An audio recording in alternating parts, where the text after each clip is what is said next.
90% মানুষই মুসলমান, কিন্তু যদি এই হাদিসটা দিয়ে বিচার করো তাহলে কতজন মুসলিম আছে এই দেশে? হয়তো 5%ও না। আসলে মানুষ অন্ধকারেই ডুবে আছে। আমাদের মুসলিম জাতি এখন বিশ্বাস করে সে কালেমা পড়েছে, এখন সে মুসলিম। কিন্তু না, কালেমা কোনো মন্ত্র নয় যে এটা পড়লেই মানুষ মুসলমান হয়ে যায়। কালেমা হচ্ছে ইসলামের শপথ বাক্য। কালেমা পড়লেই সে মুসলিম নয়, কালেমার হক আদায়কারী হলো মুসলিম বা মুসলমান। মুসলমান শব্দের অর্থ হলো আত্মসমর্পণকারী। একমাত্র আল্লাহ তাআলার কাছে আত্মসমর্পণ করতে হবে আমাদের রাসূল সাল্লাল্লাহু আলাইহি সাল্লামের দেখানো পন্থা অনুযায়ী। এটাই হচ্ছে কালেমার হক। যে এই হক আদায় করে একমাত্র সেই ব্যক্তি হলো মুসলমান। এবার আসি সেই হাদিসটার ব্যাখ্যায়। আচ্ছা, নামাজ তো আল্লাহ তাআলার হুকুম, এতে কোনো সন্দেহ আছে? না। তাহলে যে ব্যক্তি জেনে শুলো আল্লাহ তাআলার কোনো হুকুম ত্যাগ করে, সে তো কাফেরই হতে পারে, তাই না? আসলে সবাই নামে মাত্র মুসলিম। সবাই নয়, কিছু ইমানদার মানুষও আছে এখনো, আর অধিকাংশই এখনো ভুল ধারণা নিয়ে পড়ে আছে। কেই এই ধারণা নিয়ে পড়ে আছে যে সে যতই গুনাহ করুক না কেন আল্লাহ তাদের ক্ষমা করে দিবেন। কেউ ধারণা করছে নবী তার উম্মতদের না নিয়ে জান্নাতে প্রবেশ করবেন না, আর কেউ ধারণা করছে মুসলিম হতে পারলেই জান্নাতি। কথাগুলো কি মিথ্যে? না, এখানে একটি কথাও মিথ্যা নয়। আল্লাহ তাআলা তাইলে আকাশ পরিমাণ গুনাহ ক্ষমা করে দিতে পারেন তার দয়ার কাছে। এগুলো কিছুই নয়, কিন্তু মানুষ তার দয়া পাওয়ার উপায় খোঁজে না। এই কথাও সত্যি যে আমাদের নবী তার উম্মতদের সাথে করে না নিয়ে জান্নাতে প্রবেশ করবেন না, কিন্তু মানুষ তার উম্মত হওয়ার নামে বিভিন্ন বেদায়াতের সাথে সম্পর্ক রাখে। আর এই কথাও সত্যি যে যার মনে বিন্দু পরিমাণ ঈমান থাকবে সেও একদিন জান্নাতে প্রবেশ করবে। কিন্তু মানুষ বোঝেই না ঈমান কি। আল্লাহকে মনে মনে বিশ্বাস করি, শুধু এটুকুই নামই ঈমান নয়। 3টি চিহ্ন আছে ঈমানের। 1. অন্তরে বিশ্বাস রাখা। 2. মুখে স্বীকার করা। 3. আমলের মাধ্যমে করে দেখানো। আমল অর্থ কাজ। এই 3টি বিষয় যার মধ্যে থাকে সে ঈমানদার। যদি এমন ঈমানদার কেউ হয় তবে সে যতই পাপ করুক একদিন আল্লাহ তাআলা ঠিকই তাকে জান্নাত দান করবেন। তাহলে তো ইসলাম অনেক কঠিন। সোহাইব মুচকে হাসতে থাকে নীলার কথা শুনে। আপনি হাসছেন কেন? তুমি প্রথম শুনছো এসব, তাই খুব কঠিন মনে হচ্ছে। তোমাকে আরো বুঝিয়ে বলবো, সমস্যা নাই। একমাত্র ইসলামই হলো পূর্ণাঙ্গ জীবন ব্যবস্থা। অনেক রাত হয়েছে, চলো খাবার খেয়ে আসি, তারপর না হয় বাকি বিষয়গুলো বুঝিয়ে বলবো। ইসলামের বিধান তো তাহলে অনেক কঠিন, আপনি হাসছেন কেন? তোমার কথা শুনে শোনো, ইসলাম একদমই কঠিন নয়। এটাই হলো একমাত্র পূর্ণাঙ্গ জীবন ব্যবস্থা। এখানে জীবনের প্রত্যেকটা জিনিসেরই নির্দেশনা রয়েছে। তুমি যখন এগুলোর সাথে পরিচিত হবে তখন আর কঠিন মনে হবে না। কোনগুলোর সাথে পরিচিত হব? নামাজ, রোজা, জাকাত, হজ, এসবের বাইরেও কি ইসলাম আছে? আছে।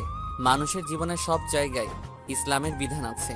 মানুষের জন্ম থেকে শুরু করে মৃত্যুর পর পর্যন্ত সকল বিষয়ে ইসলামের বিধান রয়েছে। অনেক রাত হয়েছে, চলো আগে কিছু খেয়ে নেই, তারপর না হয় আরো কিছু বলবো। চলুন। রাত প্রায় 10টা। সোহাইবের বাবা মা খাবার খেয়ে ঘুমিয়ে পড়েছে। শীতের কারণে খাবারগুলো ঠান্ডা হয়ে গেছে। নীলাকে খাবার ঘরে বসিয়ে রেখে সোহাইব খাবারগুলো গরম করতে গেছে। নীলারও একা একা বসে থাকতে ভালো লাগছিল না, তাই সেও রান্না করে চলে গেল। আপনি রান্না করতে পারেন? পারি তো। আমার রান্না খুব ভালো হয়, আমার মা বলেছে। কি কি রান্না করতে পারি? খুব ভালো ডিম ভাজতে পারি। সোহাইবের কথা শুনে নীলা হাসতে শুরু করে, যেন হাসতে হাসতে গড়াগড়ি খাবে সে। সোহাইব এক দৃষ্টিতে নীলার দিকে তাকিয়ে আছে। নীলা খেয়াল করলো সোহাইব তার দিকে এক দৃষ্টিতে তাকিয়ে আছে। সে কিছুটা লজ্জা পেল আর হাসি থামিয়ে, এভাবে তাকিয়ে আছেন কেন? না মানে এই প্রথম আপনার মুখে কথা জড়াতে দেখলাম। আরে বলুন, সমস্যা নেই। তোমাকে দেখতে খুব ভালো লাগছিল যখন তুমি হাসছিলে। নীলার গাল দুটি লজ্জায় লাল হয়ে গেল আর চোখ দুটো পানিতে ভিজে গেল। গাড়িতে থাকতেও নীলার চিন্তা ছিল তার স্বামী তাকে দেখার পর কেমন ব্যবহার করে। আজ খুব আনন্দ লাগছে নিজের মধ্যে। আমার দিকে আর কতক্ষণ তাকিয়ে থাকবেন? সরুন, তরকারি পড়ে যাচ্ছে। নীলা সোহাইবকে সরিয়ে দিয়ে নিজেই দাঁড়ালো চুলার সামনে। তার পাশেই তার স্বামী দাঁড়িয়ে আছে। নীলা ভাবনার জগতেই হারিয়ে যায়। বাসরাত নিয়ে নীলার অনেক ইচ্ছে ছিল ছাদে বসে স্বামীর বুকে মাথা রেখে চাঁদ দেখবে আর স্বামীর কাছে এতদিনের না বলা সব কথাগুলো সে খুলে বলবে। কিন্তু তার স্বামীর বাড়িতে ছাদ নেই, আছে টিনের চালা, আর এখনো তার স্বামীর বুকে মাথা রেখে চাঁদ দেখা হয়নি, জ্যোৎস্না বিলাস হয়। নীলার যতগুলো স্বপ্ন ছিল একটাও সত্যি হয়নি। কিন্তু তবুও আজ যেন নীলার জীবনের সবচেয়ে সুন্দর দিন। আজ যেন তার থেকে খুশি আর কি। নীলা যেন পৃথিবীর সবটাই পেয়ে গেছে। কি হলো? কি হয়েছে? হাতে একটু ছ্যাঁকা লেগেছে। এত অসাধারণ হলে চলে? আমি তো করছিলাম, আর একটু ছ্যাঁকা লেগেছে না? ওতে কিছু হবে না, সমস্যা নেই, ঠিক হয়ে যাবে। তুমি ঘরে যাও, আর কিছু করা লাগবে না, সব রেডি, আমি নিয়ে আসছি, যাও। সোয়েব নীলাকে খাবার রুমে পাঠিয়ে আসলে নীলা ভাবনায় অটল থাকায় অসাবধানতাবশত তার হাতটা একটু পড়ে যায়। নীলা চুপচাপ খাবার ঘরে চলে আসে, খাবারগুলো টেবিলে রাখলো। সোয়েব নীলার পাশেই বসলো। নীলার হাত এখনো চলছে, আর নীলা নিজের হাত পানিতে ভেজাচ্ছে। আল্লাহ যা করেন ভালোর জন্যই করেন। মানে আমার হাত পুড়ে যাওয়াতে আপনি খুশি? কিছুটা তাই। মানে? মানে আমার ইচ্ছা ছিল আমার বউকে আমি নিজ হাতে খাইয়ে দিব, কিন্তু চিন্তায় ছিলাম কিভাবে বলি, আর এখন আল্লাহ তাআলা একটা ওসিলা দিয়ে দিয়েছেন। নীলা লজ্জায় চুপচাপ বসে রইল। এরপর সোয়েব একটা প্লেটে খাবার নিয়ে নীলাকেও খাইয়ে দিচ্ছিল, আর নিজেও খাচ্ছিল। নীলা একইভাবে তার স্বামীর দিকে তাকিয়ে আছে। প্রথম দিনেই যেন কতটা আপন হয়ে গেছে তারা। নীলার চোখে পানি চলে আসলো। এ কি, তোমার ঝাল লাগলো নাকি? আজকের দিনটির কথা স্বপ্নেও ভাবিনি। আল্লাহর কাছে না চাইতেই অনেক কিছু পেয়ে গেলাম, আলহামদুলিল্লাহ। তোমায় খাইয়ে দিচ্ছি, এটা ছিল সুন্নাত, এটাও ইসলামের একটি বিধান। জীবনের যেখানেই তুমি ইসলাম মানবে সেখানেই শান্তি, কেননা ইসলাম শান্তির ধর্ম। এটাই দুনিয়াতেও শান্তি, আর আখিরাতেও। নীলা নিজের চোখের পানি মুছে নিয়ে খাবার খেতে লাগলো। খাওয়া শেষে একটু বাহিরে ঘুরতে যাবা? এত রাতে? আরে চলো। নীলা একটা চাদর নিয়ে নীলার স্বামীর পেছনে হাঁটতে লাগলো। নতুন বাড়ির কিছুই চেনে আসে। বাড়ির বাইরে চাঁদের জ্যোৎস্নায় চারপাশ খুব সুন্দর দেখাচ্ছে। নীলা দেখলো বাড়ির এরিয়াটা অনেক বড় এবং চারপাশে ঘিরে রাখা। এক পাশে বিভিন্ন ধরনের গাছ, আর তার পাশেই ছোট্ট একটা ফুলের বাগান। অন্য পাশে একটা পুকুর। নীলাকে নিয়ে তার স্বামী একটা দোলনায় বসলো, যা ফুল বাগানটির পাশেই ছিল। নীলা চারপাশের দৃশ্য উপভোগ করতে লাগলো চাঁদের আলোয়। আচ্ছা, একটা প্রশ্ন করব, কিছু মনে করবেন না তো? বলো। আপনাদের বাড়ির জায়গাটা বেশ অনেকটাই, কিন্তু বাড়িটা বড় করলেন না কেন? নীলার কথা শুনে শোয়েব মুচকি এসে বলল, এই কথা? আচ্ছা শোনো, তোমার কি কোনো ফুপু বাড়ি আছে? আছে। মনে করো তুমি তোমার ফুপু বাড়ি বেড়াতে আসছো, এখানে তুমি মাত্র 2 দিন থাকবা, তো এখানে থাকার জন্য তো তুমি 5 তলা বাড়ি বানাবে, তাই না? আজব, আমি ওখানে গিয়ে বাড়ি বানাবো কেন?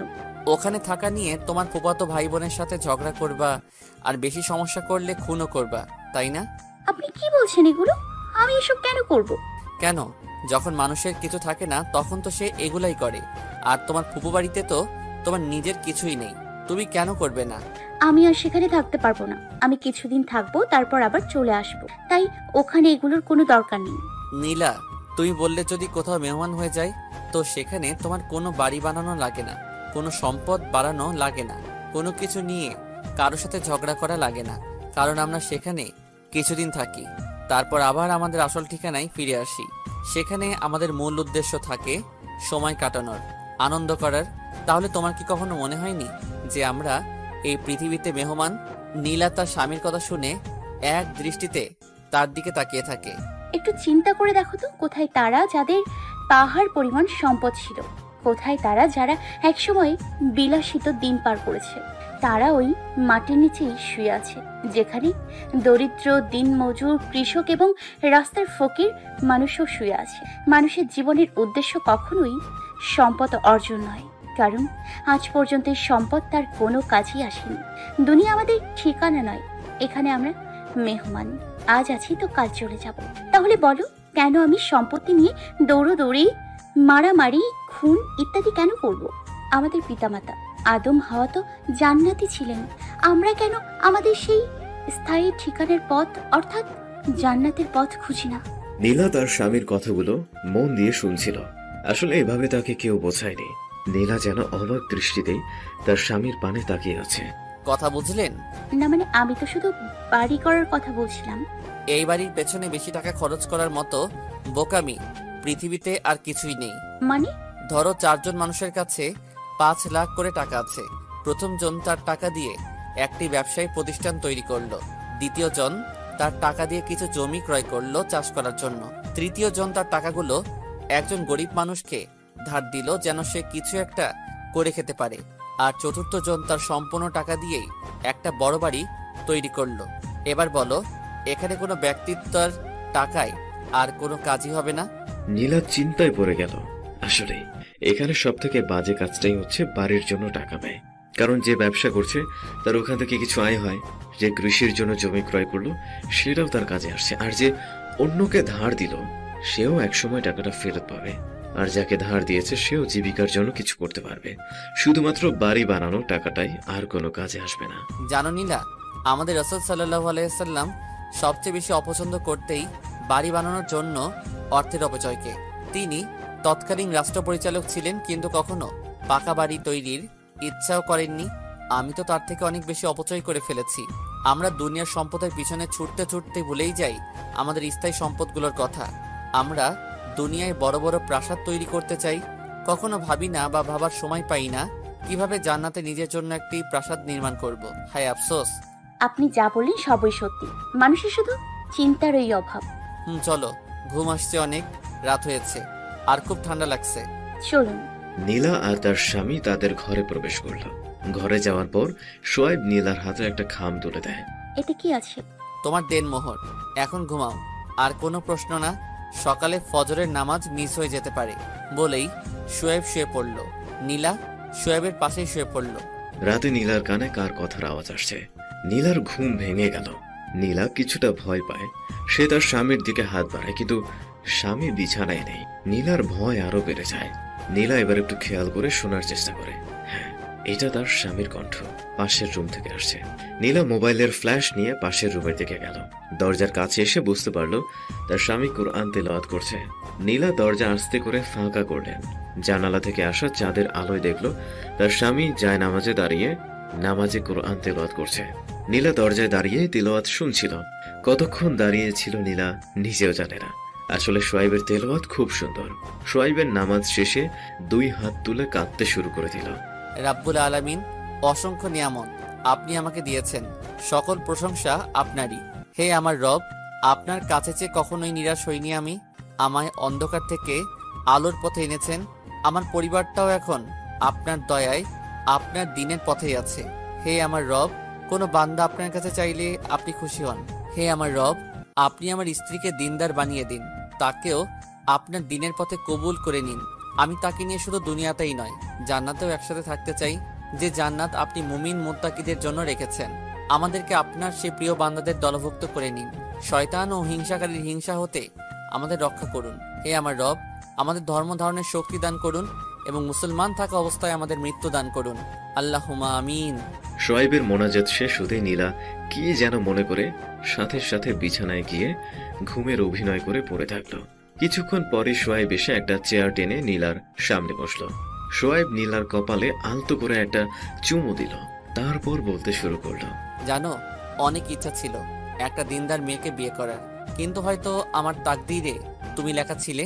কারণ বাবা আমাকে না জানিয়েই তোমার বাবাকে কথা দিয়ে ফেলেছিল। আমি একদমই নারাজ নই তোমার উপর। হয়তো ভুল পথে ছিলে, সঠিক পথের সন্ধান পাওনি। আমি চেষ্টা করব তোমায় সঠিক পথটা দেখানো। পারবে না আমার চক্ষু শীতল করতে? পারবে না দিনের পথে থেকে আল্লাহ তাআলাকে খুশি করতে? তোমার সাথে আমি চিরস্থায়ী জান্নাতে থাকতে চাই। আমি জানি ঘুমিয়ে আছো, কথাগুলো শুধু শুধু বলা হচ্ছে। কালকের সময়টুকু খুব সুন্দর কেটেছে আমার। জীবনের বাকি সময়টুকু তোমার সাথে এভাবেই কাটিয়ে দিতে চাই। আল্লাহর কাছে প্রার্থনা করি তিনি যেন তোমায় হেদায়েত দান করেন। বলে নীলার কপালে আরেকটা চুমু দিয়ে সেখান থেকে এসে আবার নীলার পাশে শুয়ে পড়ল। নীলার খুব কাঁদতে ইচ্ছে হচ্ছে। নীলা কখনো ভাবেইনি তার জীবনে এমন সময়গুলো আসবে। কোনো সাধারণ জীবনে এখন সে আর নেই। তার কাছে সবকিছুই যেন অসাধারণ লাগছে। তার থেকে বেশি ভালো লাগছে তার পাশে থাকা মানুষটাকে। নীলা মনে মনে প্রতিজ্ঞা করে নিল, আর যাই হোক তার পাশে থাকা মানুষটাকে সে কষ্ট দেবে না। শোয়েব যখন ঘুমের গভীরে চলে গেল, নীলা তার পাশ থেকে উঠে অজু করে নামাজে দাঁড়িয়ে গেল। নীলা দুরাকাত নামাজ আদায় করে আল্লাহর কাছে শুকরিয়া জ্ঞাপন করল। নীলা বিছানায় এসে কিছুক্ষণ তার স্বামীর দিকে তাকিয়ে থেকে তার জায়গায় শুয়ে পড়ল। ফজরের আজান হয়ে গেল। নীলার ঘুম ভেঙে গেল। শীতের মধ্যে তার বিছানা ছেড়ে উঠতে মন যাচ্ছে না, তবুও মনের উপর জোর খাটিয়ে উঠে পড়ল। নীলা এবার তার স্বামীকে ডাক দিল। শোয়েব বেশ খুশি হলো। তার এমনটা ইচ্ছা ছিল যে তার স্ত্রী তাকে নামাজের জন্য তাড়া দিবে। এরপর নীলা ফ্রেশ হতে চলে গেল, আর শোয়েব এই ফাঁকে তার মা বাবাকেও জাগিয়ে তুলল। সোয়াইব ফ্রেশ হয়ে অজু করে ঘরে ফজরের সুন্নত নামাজ আদায় করে নিল। নামাজ শেষ করে সোয়াইব নীলার পাশে বসলো। বাহির থেকে সোয়াইবের বাবা তাকে ডাকতে লাগলো। বাবা আপনাকে ডাকছে, আপনি মসজিদে যাবেন না? একটা সুন্নত আদায় করতে ইচ্ছে করছে। তাহলে করেন, তারপর যান, আপনাকে ডাকছে। রাগ করবা না তো? রাগ করবো কেন? সোয়াইব নীলার কপালে একটা চুমু দিয়ে সেখান থেকে কেটে পড়ল। যাওয়ার আগে বলল, ঘর থেকে বাইর হওয়ার পূর্বে স্ত্রীর কপালে চুমু খাওয়া সুন্নত। নীলার স্বামীর কাণ্ড দেখে মুচকে হাসতে লাগলো। সোয়াইব তার বাবার সাথে মসজিদের দিকে রওনা হলো নামাজের জন্য। নীলার তার মায়ের সাথে অর্থাৎ শাশুড়ির সাথে ঘরেই নামাজ আদায় করে নিল। বাবার সাথে নামাজ পড়ে একটু ঘুরতে গিয়েছিল সোহাইব, যে কারণে বাড়ি ফিরতে ফিরতে 8টা বেজে যায় তাদের। সোহাইব বাড়ি ফিরে দেখে তার স্ত্রী তার মায়ের সাথে রান্না করে। দুজনে বেশ ভালোই মিশে গেছে। সোহাইব আল্লাহর কাছে শুকরিয়া আদায় করেন এসবের জন্য। সোহাইব রুমে গিয়ে কোরআন নিয়ে বসলো। সে সূরা ইয়াসিন পাঠ করল। সে জানে সূরা ইয়াসিন একবার পাঠ করলে 10 খতম কোরআন পড়ার নেকি তার আমল নামায় যোগ হয়। তাই সে এই অফারটা প্রতিদিনই নিয়ে নেয়। সূরা ইয়াসিন পড়ার পর সে অন্যান্য কিছু সূরা পাঠ করে, কারণ কোরআন তেলাওয়াত হলো সর্বোত্তম নফল ইবাদত। আর তাছাড়াও কোরআনের প্রতিটি অক্ষর পাঠ করলেই 10টি করে নেকি তার আমল নামায় যোগ হয়ে যায়। সোহাইব সবসময় চিন্তা করে কিভাবে তার আমল নামা ভারী করা যায় আর কিভাবে আল্লাহ তাআলার মাগফিরাতের রাস্তা খুঁজে পাওয়া যায়। সোহাইব সূরা ইয়াসিন বাদে প্রতিদিন 5টি করে আয়াত পাঠ করে এবং বিভিন্ন তাফসির থেকে তার অর্থ, নাজিল হওয়ার কারণ এবং উক্ত আয়াতগুলো থেকে উপদেশ গ্রহণ করার চেষ্টা করে। কারণ সে একটা সহিহ হাদিস থেকে জেনেছে রাসূল সাল্লাল্লাহু আলাইহি ওয়াসাল্লাম বলেন, জমিনে এমন কিছু মানুষ আছে যারা আল্লাহ তাআলার কাছে অত্যন্ত প্রিয় এবং আল্লাহ তাআলার খাস লোক। সাহাবীরা জিজ্ঞেস করে, হে আল্লাহর রাসূল, কারা সেই লোকগুলো? তখন তিনি বলেন, তারা হচ্ছে সেই সব ব্যক্তি যারা কুরআনওয়ালা। এখানে হাদিসের ব্যাখ্যাকারীরা কুরআনওয়ালা বলতে বলেছেন এরা হচ্ছে ওইসব লোক যারা কুরআন পড়ে, কুরআন বোঝে এবং কুরআনের কথা অনুযায়ী আমল করে। সোহাইব পড়া শেষ করে একটা ইসলামী সাহিত্যের বই নিয়ে বসে। আজকে সে অফিস থেকে ছুটি নেওয়া ছিল, তাই আর কোনো তাড়া নেই তার। কিছুক্ষণ পর নীলা রুমে আসলো। খাবার খাবেন না? চলুন। তোমার হাত তো পুড়ে গিয়েছিল, রান্না করলে কিভাবে? আমি রান্না করিনি, আমি তো মাকে একটু সময় দিচ্ছিলাম। ও আচ্ছা, চলো। সোহাইব নীলার সাথে খাবার ঘরে আসলো। সোহাইবের মা বাবার খাওয়া শেষের মধ্যেই, তোমরা আমার আগে খাওয়া শেষ করে ফেললে? তোর বাবার আজ নাকি একটু বেশি খিদে পেয়েছিল, তাই আমরা আগেই শুরু করে দিয়েছি। তুই বৌমাকে নিয়ে খেয়ে নে। সোহাইবের মা বাবা তাদের ঘরে চলে গেল। সোহাইব রাতের মতো একটা মাত্র প্লেটে খাবার নিল। নীলার পাশে বসে নিজ হাতে তার স্ত্রীর মুখে খাবার তুলে দিতে লাগল। দিনের আলোয় নীলার বেশ লজ্জায় লাগছিল, কিন্তু কিছুই করার নেই, তার হাতে ফোসকা পড়ে গেছে। তারা দুজন খাওয়া শেষ করে নিজেদের রুমে গেল বিশ্রাম করার জন্য। দুজনে গিয়ে বিছানায় হেলান দিল। আচ্ছা, আপনাকে একটু প্রশ্ন করব। করো। আমি মায়ের কাছে শুনেছি আপনি আলিম নন, আবার হায়েজও নন, আপনি জেনারেল শিক্ষিত। তাহলে আপনি দিনের পথে আসলেন কিভাবে? মানে আপনার এই পরিবর্তনটা আসলো কিভাবে?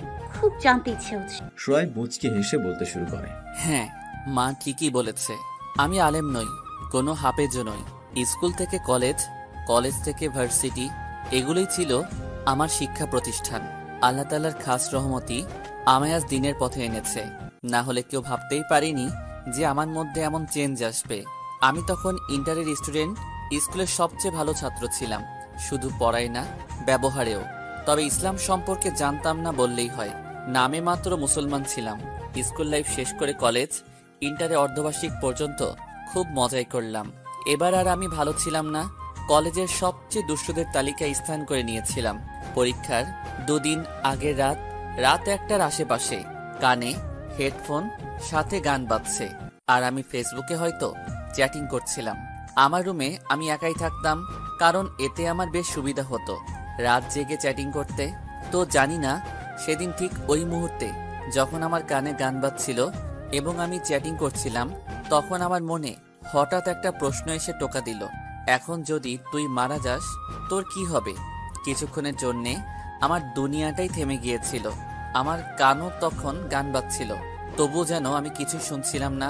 আমার হাতেই ফোন ভাইব্রেট হচ্ছিল, আমি যেন কিছুই টের পাচ্ছিলাম না।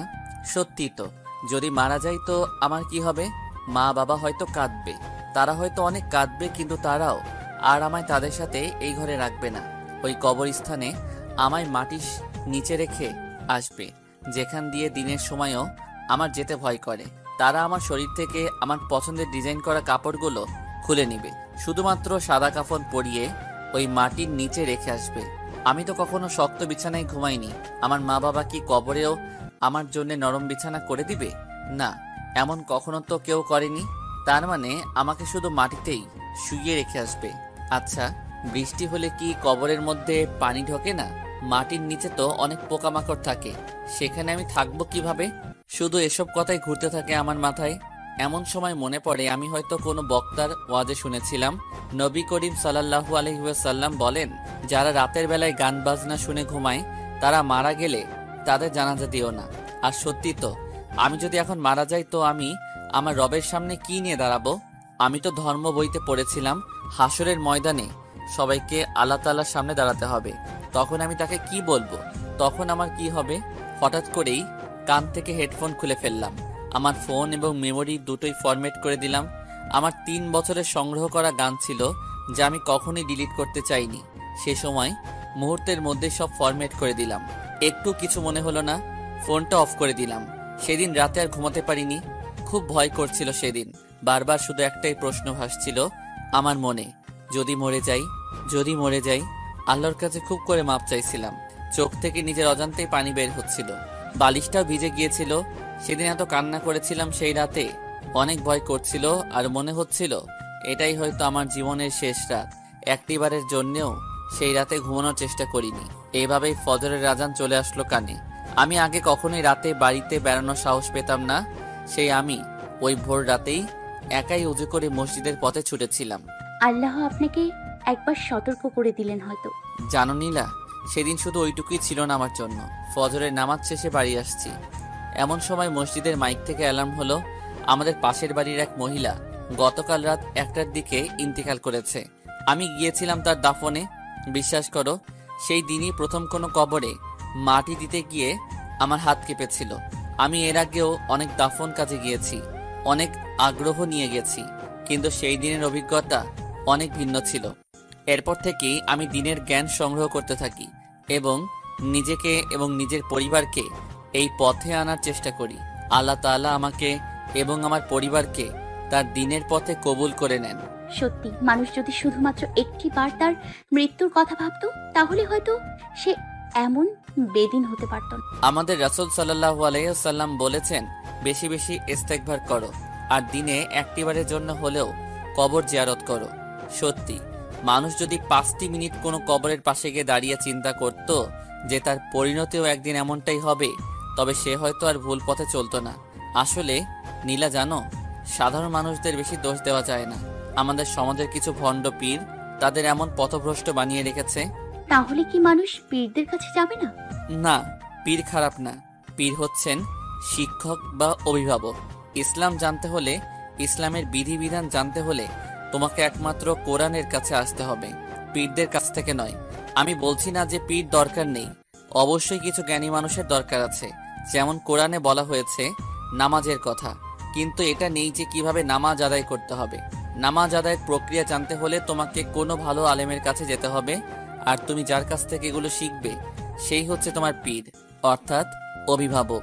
কিন্তু সমাজে কিছু অসাধু লোক, অর্থাৎ কিছু অসাধু ধার্মিক লোক নিজেদের সম্পদ তৈরির জন্য পীরের খেতাব নিয়ে মুসলমানদের ভিতরে ফিতনা ছড়িয়ে বেড়ায়। আমি আপনার কাছ থেকে অনেক কিছু শিখলাম, তো এখন আপনি আমার পীর। নীলা, তোমায় আমি প্রথম শর্ত দিয়েছিলাম আমার মা বাবার খেদমত করা।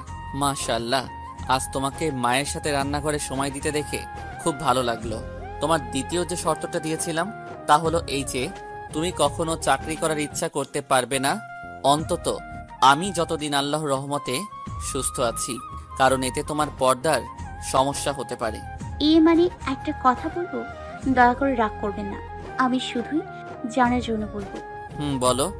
মানে এই নিয়মের ফলে কি নারীদের ঘরে বন্ধ করে রাখা হবে না? মানে এতে কি নারীদের ছোট করে দেখা হচ্ছে না? নীলার এই প্রশ্নে সোয়াইব মুচকি হেসে বলতে শুরু করে, শোনো নীলা, একটা গল্প বলি, মনোযোগ দিয়ে শোনো। একটা ছেলে ছিল খুবই অলস, কখনোই কোনো কাজ করতে চাইতো না। তো ছেলেটার বাবা মা চিন্তা করলো ছেলেটার বিয়ে দিয়ে দেই, তাহলে হয়তো ছেলেটা নিজের সংসারের জন্যে হলেও কিছু করতে শিখবে। তো তারা ছেলেটাকে বিয়ে দিয়ে দিল। বিয়ের বছরখানিক পর তাদের একটি সন্তানও হলো, কিন্তু ছেলেটার এখনো সেই একই হাল।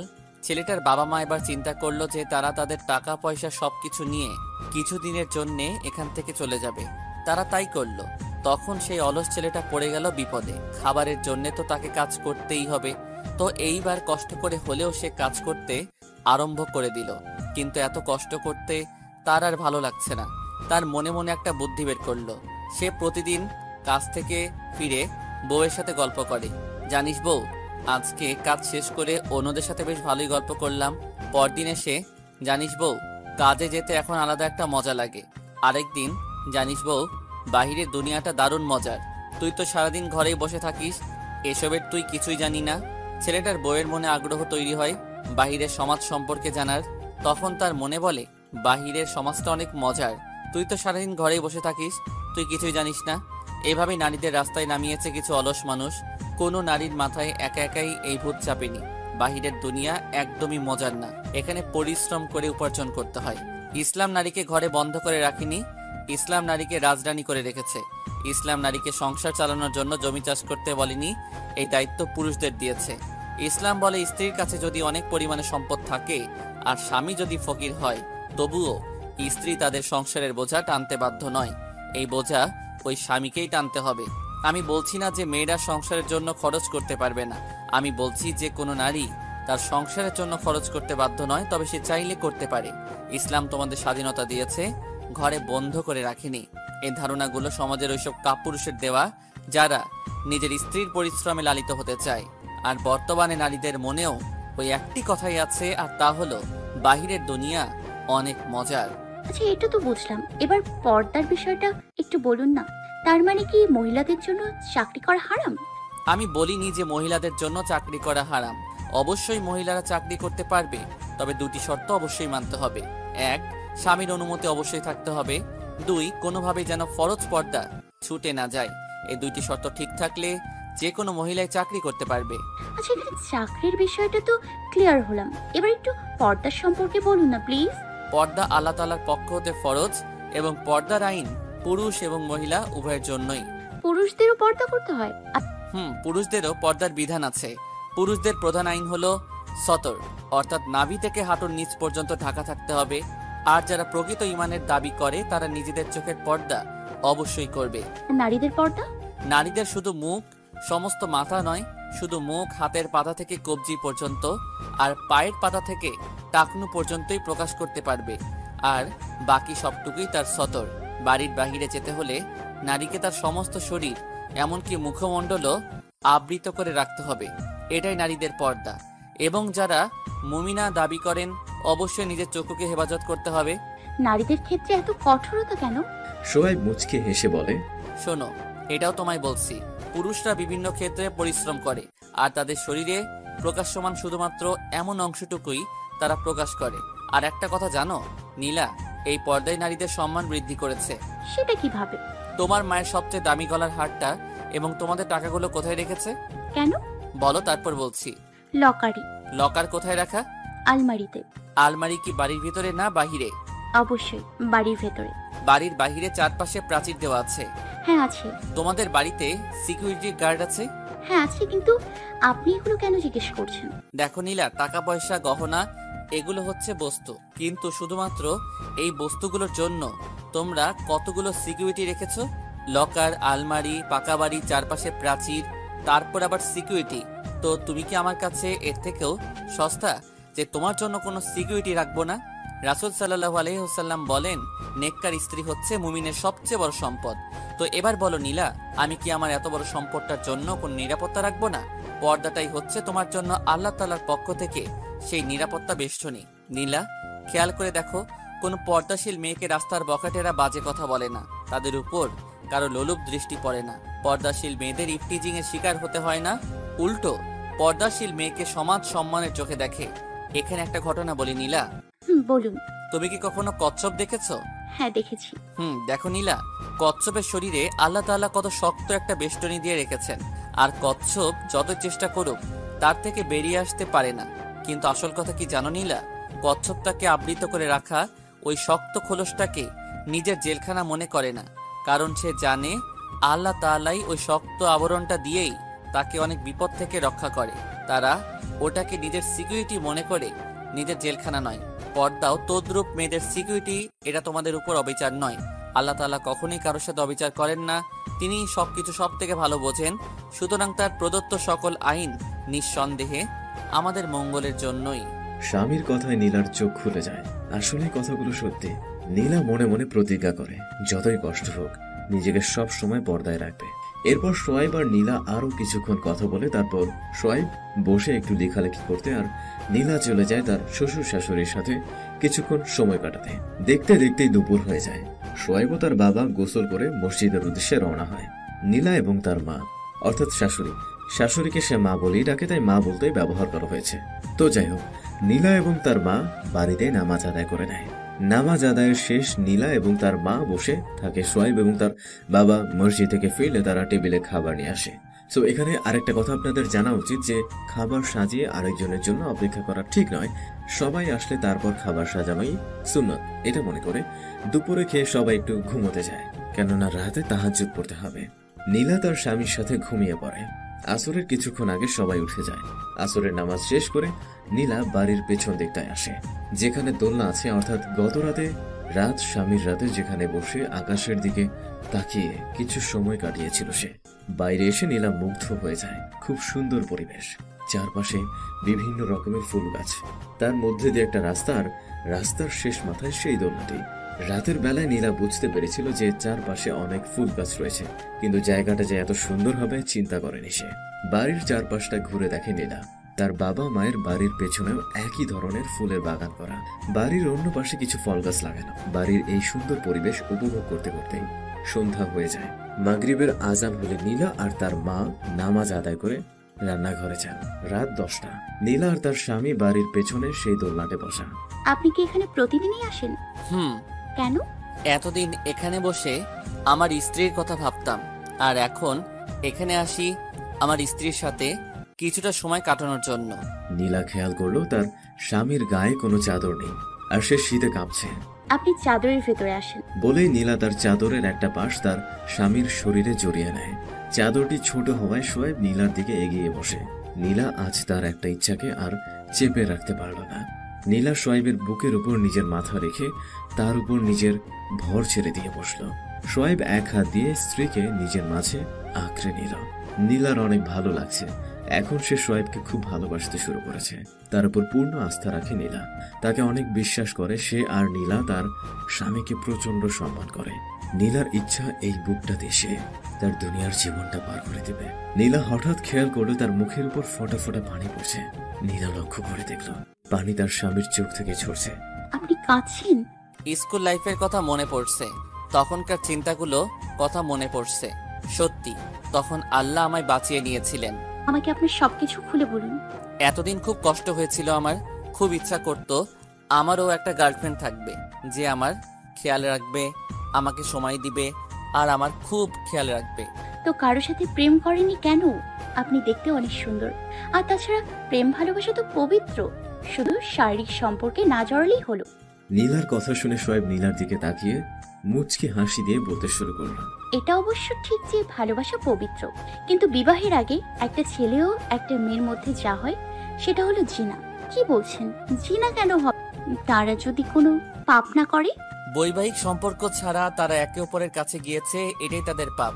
রাসূল সাল্লাল্লাহু আলাইহি ওয়াসাল্লাম বলেন, কোনো বেগানা নারী অথবা পুরুষের দিকে তাকানো চোখের জিনা, তার সাথে অপ্রয়োজনীয় কথা বলা মুখের জিনা, জিনা সম্পর্কিত কথা শোনা কানের জিনা, বৈবাহিক সম্পর্ক ছাড়া একে অপরকে স্পর্শ করা হাতের জিনা, জিনার উদ্দেশ্যে হেঁটে যাওয়া পায়ের জিনা, জিনার কথা চিন্তা করা বা আকাঙ্ক্ষা করা মনের জিনা, অথবা লজ্জাস্থান একে পূর্ণতা দেয় অথবা অসম্পূর্ণ রেখে দেয়। বুখারী, মুসলিম, সুনানে আবু দাউদ, সুনানে আন-নাসাই।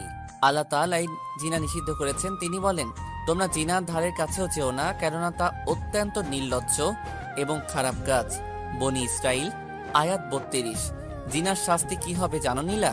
রাসূল সাল্লাল্লাহু আলাইহি সাল্লাম বলেন, আমি স্বপ্নে একটি চূড়া দেখতে পেলাম, যার উপরের অংশ চাপা এবং ভিতরের অংশ প্রশস্ত, যাহার ভেতরে আগুন উত্তপ্ত হচ্ছিল এবং কিছু নারী ও পুরুষ তার মধ্যে চিৎকার করছে।